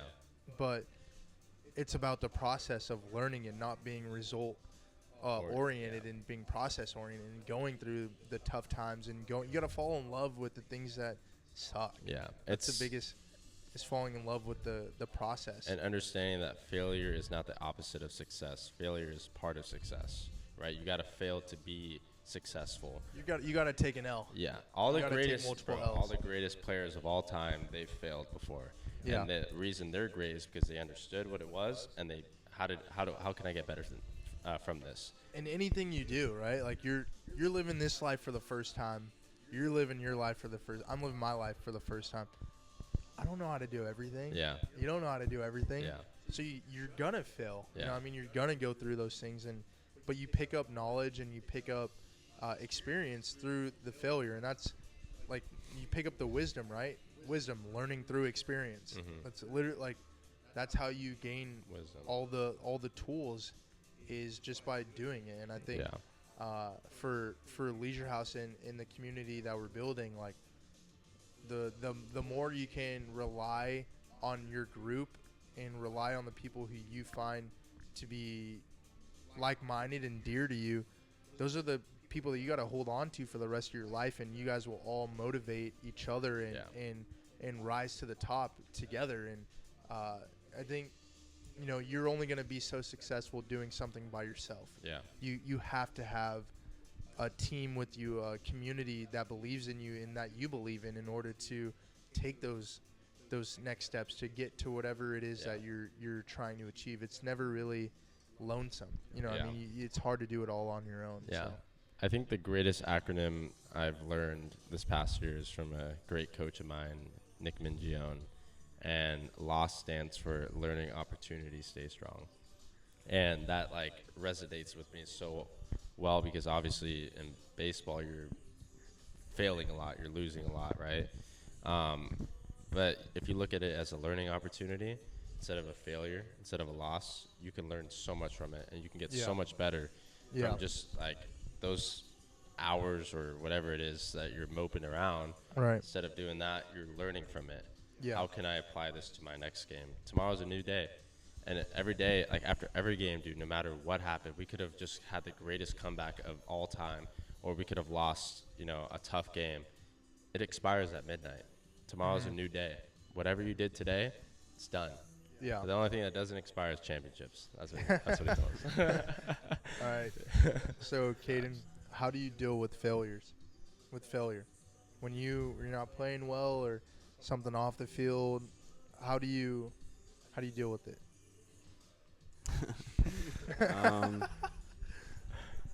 You know, I feel like that's something we're always working on. But for me, I just try to find whatever way possible to just enjoy or look forward to going to the field. I feel like, you know, when you're struggling, it's easy to get into that mode of where, like, I don't want to keep failing. You know, I just don't want to keep failing anymore. And so you almost don't even want to go to the field. Yeah. You know? I'm not showing up today. That's a tough spot to be in, but everyone's been there before, dude. So it's like, it's a tough spot. Oh, Yeah. you just got to find, you know, continue to remind yourself of why you do this, you know, who you do it for, and just your reason why for everything. For me, I just have to enjoy showing up to the field every day and look forward to playing a baseball game. Yeah. I think when you look at it like that, you're not just focused on results, because I feel like a lot of people go to the field because they want to win, they want to, you know, get hits, whatever. Obviously, yes, you want that. But when you change the narrative of, I'm going to show up to the field because I'm going to have fun today, I'm going to hang out with the boys, all those things will fall into place. So instead of chasing something that's pretty much out of your control, really, there's a lot of things that need to happen for you to get those things. But what you can control is how you show up to the field, what kind of energy you bring into the clubhouse, what kind of energy you give to your teammates. Those are things you can control every single day. And it's taken me a long time to understand that. Like, I try to show up every day and be positive, like dap up everybody. Like, this is what I'm bringing to the table today. It doesn't matter if I didn't hit one over 90 yesterday. Like, that's gone. Like, I'm showing up for you guys. Like, I'm bringing my best energy for you guys so we can go get after it today. Yeah, that's a great point. When things aren't going so well, you gotta be able to enjoy those moments still with your teammates. Yeah. I feel like that's such a huge thing. Got to be the same guy. Yeah. When you're hitting 500 versus when you're hitting Mendoza. Yeah. When you're at the Mendoza, you gotta be the same guy and show up the same way. And I think your teammates respect you more when you are that guy. Absolutely. And they can't tell whether you're having a good day or a bad day when they cherish that. And it's simple, but it's not easy. You know, for sure. You can say all this stuff to do it, but like, you really have to train your body and your mind to do it. You've got to consciously think about not being that guy. Yeah, and then it'll just happen. You'll just be a good person, like positive. A good dude, you know? yeah. Because everyone knows that guy that's, woe was me, poor me. Yeah. Oh, I suck today, blah, blah, blah. I'm not gonna lie, like, I used to be like that. Like, back in the day, like, I used to, like, poor me because, like, my dad was gonna get mad at me or something. Yeah. You know? Yeah. And so, like, I wanted to be good because I'm not as good as everybody else. Yeah. I wanted to be, like, if I'm doing bad, it's worse than a guy that's committed that's doing bad. You know what I mean? Because at least he has that. That's how I saw it. Yeah. But it took me a long time to understand, like, it doesn't matter, dude. Like, go have fun. bring the best energy that you can. Yeah. And that's what really changed my perspective on life and how I showed up just to every day. Like whether it was class or practice or a game, you just bring that same energy. And whenever you meet new people, that's a big one for me. When I meet new people, I'm like, hey, like, how's it going? You know, chop it up, whatever. And it changes the way that people see you and they respect you more and they want to help you. Yeah. And so, like, you can't expect people to want to help you when you're a Debbie Downer. You know what I mean? Like, Exactly. And I think, like, for me, I'm sure you guys can all attest to this too, but, like, that saying, careers are ended on the drive home, that stuff's real, right? And I think from my experience is, like, because of what I've gone through, I know what type of coach, if I was to ever start coaching, what type of coach I would be, and more importantly, like, what type of father I would be to my kid if my son decided to, or daughter decided to play a sport. Because, like, those careers, a lot of them are ended on the car ride home. And, like, as a child, I don't know if it was like this for you guys, but you don't really know better, right? and you know that you fall in love with the game not because of the game necessarily, right? Like, as a child, you fall in love with the game because of the praise you get from being good at the game. yeah. You know what I mean? And I don't know if you're picking up what I'm putting down, but, like, you oh, congrats, like, good job, son, and we're so proud of you because you had a good game. Yeah. And you start to correlate having good games with Loving the game. with loving, or you start to correlate, okay, people love me and people care about me because I was good today at this game. Yeah. And that's not the case. Yeah. You know what I mean? That's not the case. Your parents don't love Nick Lopez because you're good at baseball. Yeah. They love you for who you are Yeah. because you're their son, right? Yeah. But as a kid, you're like, when you start hearing a bunch of the praise you're getting and you start to be liked and loved by others because of your talents, you start to correlate the two. And if I don't play well, then I'm not loved Yeah. by whoever it is, parents, family, friends. And that's not the case, but as a child, you see it that. I don't know if you guys saw it that way, but, like, you know, you keep playing. As a kid, as a 9, 10-year-old, you don't know that you love baseball. That's what you want to pursue your whole life, or, you know what I mean? Mm-hmm. You keep doing it because, I'm good at it, and my parents, give me rewards and praise and affirmations because I'm good at it, and the people around me do the same thing because I'm good at the game of baseball. And I think that when you don't get away from that mentality, it's very harmful. And, like, you know, at some point you think, like, you're way more than just baseball. Yeah. You're a human being. You're a person. I agree. Feelings, emotions, all of it, right? Yeah. And correlating baseball, the success in baseball, to love as a human is just, it doesn't add up. It doesn't go well together. And I think that's where guys have a hard time being able to show up and when times are bad, because they feel like they're letting other people down, or they're letting, like, their family doesn't love them as much, or their friends don't love them because they're not playing well, when that's completely not the case. It's not correlated. It's not at the all. case whatsoever. No, I agree, dude. We just hit the 2-hour mark, so that kind of flew by. Yeah. So I have one more question for you, Kaden. This has been a great conversation so far, but if 15-year-old Kaden was sitting right there and he was just like, how do I get to where you are? What's the roadmap you would tell him? How would you guide him? I would tell him to buckle up. Buckle up, brother. strap in, enjoy the ride, and just, like, you know, never let your confidence waver regardless of, you know, results or anything else that's going on. Just continue to have faith in yourself and, you know, how you work and everything that you do, that you put into have success. Just always be yourself and, never waver. Love that, dude. I think it's important I say 15 because I feel like that's the age where kids really know whether they're going to play college baseball or want to pursue it. And I feel like a lot of high school athletes get stuck to, like, well, you know, I'm undersized, I don't have these, I'm not committed yet, this guy's committed. How do I get to where they are, right? And I'm nowhere near that, right? So just understanding, like, you saying that to your past self, buckle up, dude. Like, enjoy the ride. Like, there's, Enjoy it. That's sick. you know what I mean? Like, That's it's so cool. it's not just like, all right, you need to do this, right? It's just like literally just enjoy the ride, do all the right things, do what it takes to what you want. Have a goal in mind. Okay, what do I need to get there? What do I need to do on the daily to get there? It's like, okay, I want to be a Vanderbilt commit, whatever, go to Vandy, graduate, whatever. Well, okay, how are you going to get there? Are you going to do what it takes? Because it's not easy, right? So I think it's important for them to understand, like, it takes a lot of hard work, and there's a lot of bumps in the road, and you have to understand that's just part of the journey. Yeah, you got to understand it's going to be 10 times harder than you can even imagine it's going to be. Yeah. In ways that you wouldn't even think of. Mm-hmm. You know, I feel like there's so many variables that you don't even consider until they show up. Yeah. And then You got to be ready for it. there they are. Yeah. And so just like being able to like like understand that like it's not going to be perfect. What you have when you have a goal in mind, it's not going to be just a straight line to get there. And you know, that would kind of suck, honestly. Like, you just get there and then you're like, "Oh shoot, like what do I do next?" Like, okay. I mean, I honestly how I got to Kentucky, it was like I went this way, gap year, whatever.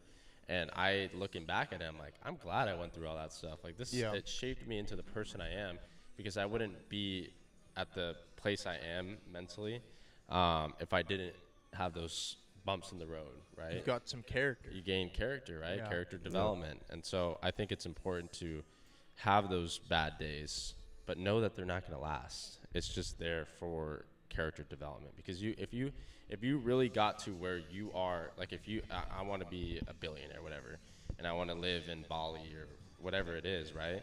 If I just snap my finger and got there, would I really be happy? You know what I mean? There's no process. Yeah. You couldn't enjoy what you have because it just was just snapped and given. Yeah. You wouldn't like, learn anything. Yeah, like you would be I don't know about happy, but you would be like, okay, cool, I have all these cool stuff, whatever. But you wouldn't be able to enjoy it because it wouldn't mean as much. It wouldn't mean anything. Life is more than whatever amount of money and houses and cars and clothes.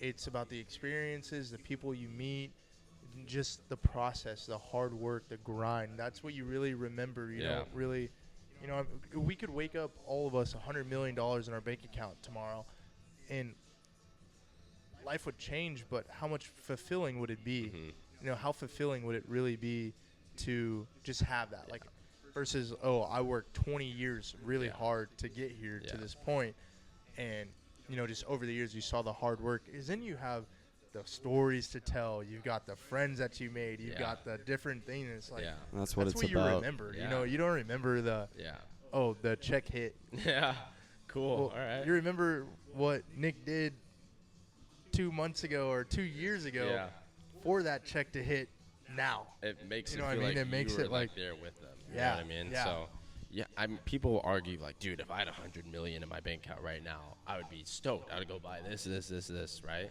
But like that mindset just tells me everything I need to know about you, right? Exactly. You're not in it for you're not the right willing reasons. to do what it takes. Right. Because you take that away, what do you got?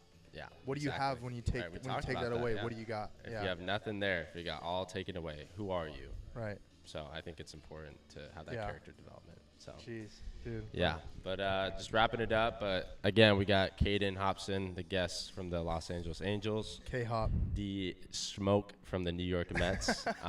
Dude, this was a great conversation. This is fun. This is fun. I appreciate you guys taking the time. I know we had some technical difficulties, but we got it under control now. Yeah. And I appreciate you guys being patient and showing up and bringing the energy to the Leisure House show. Yeah.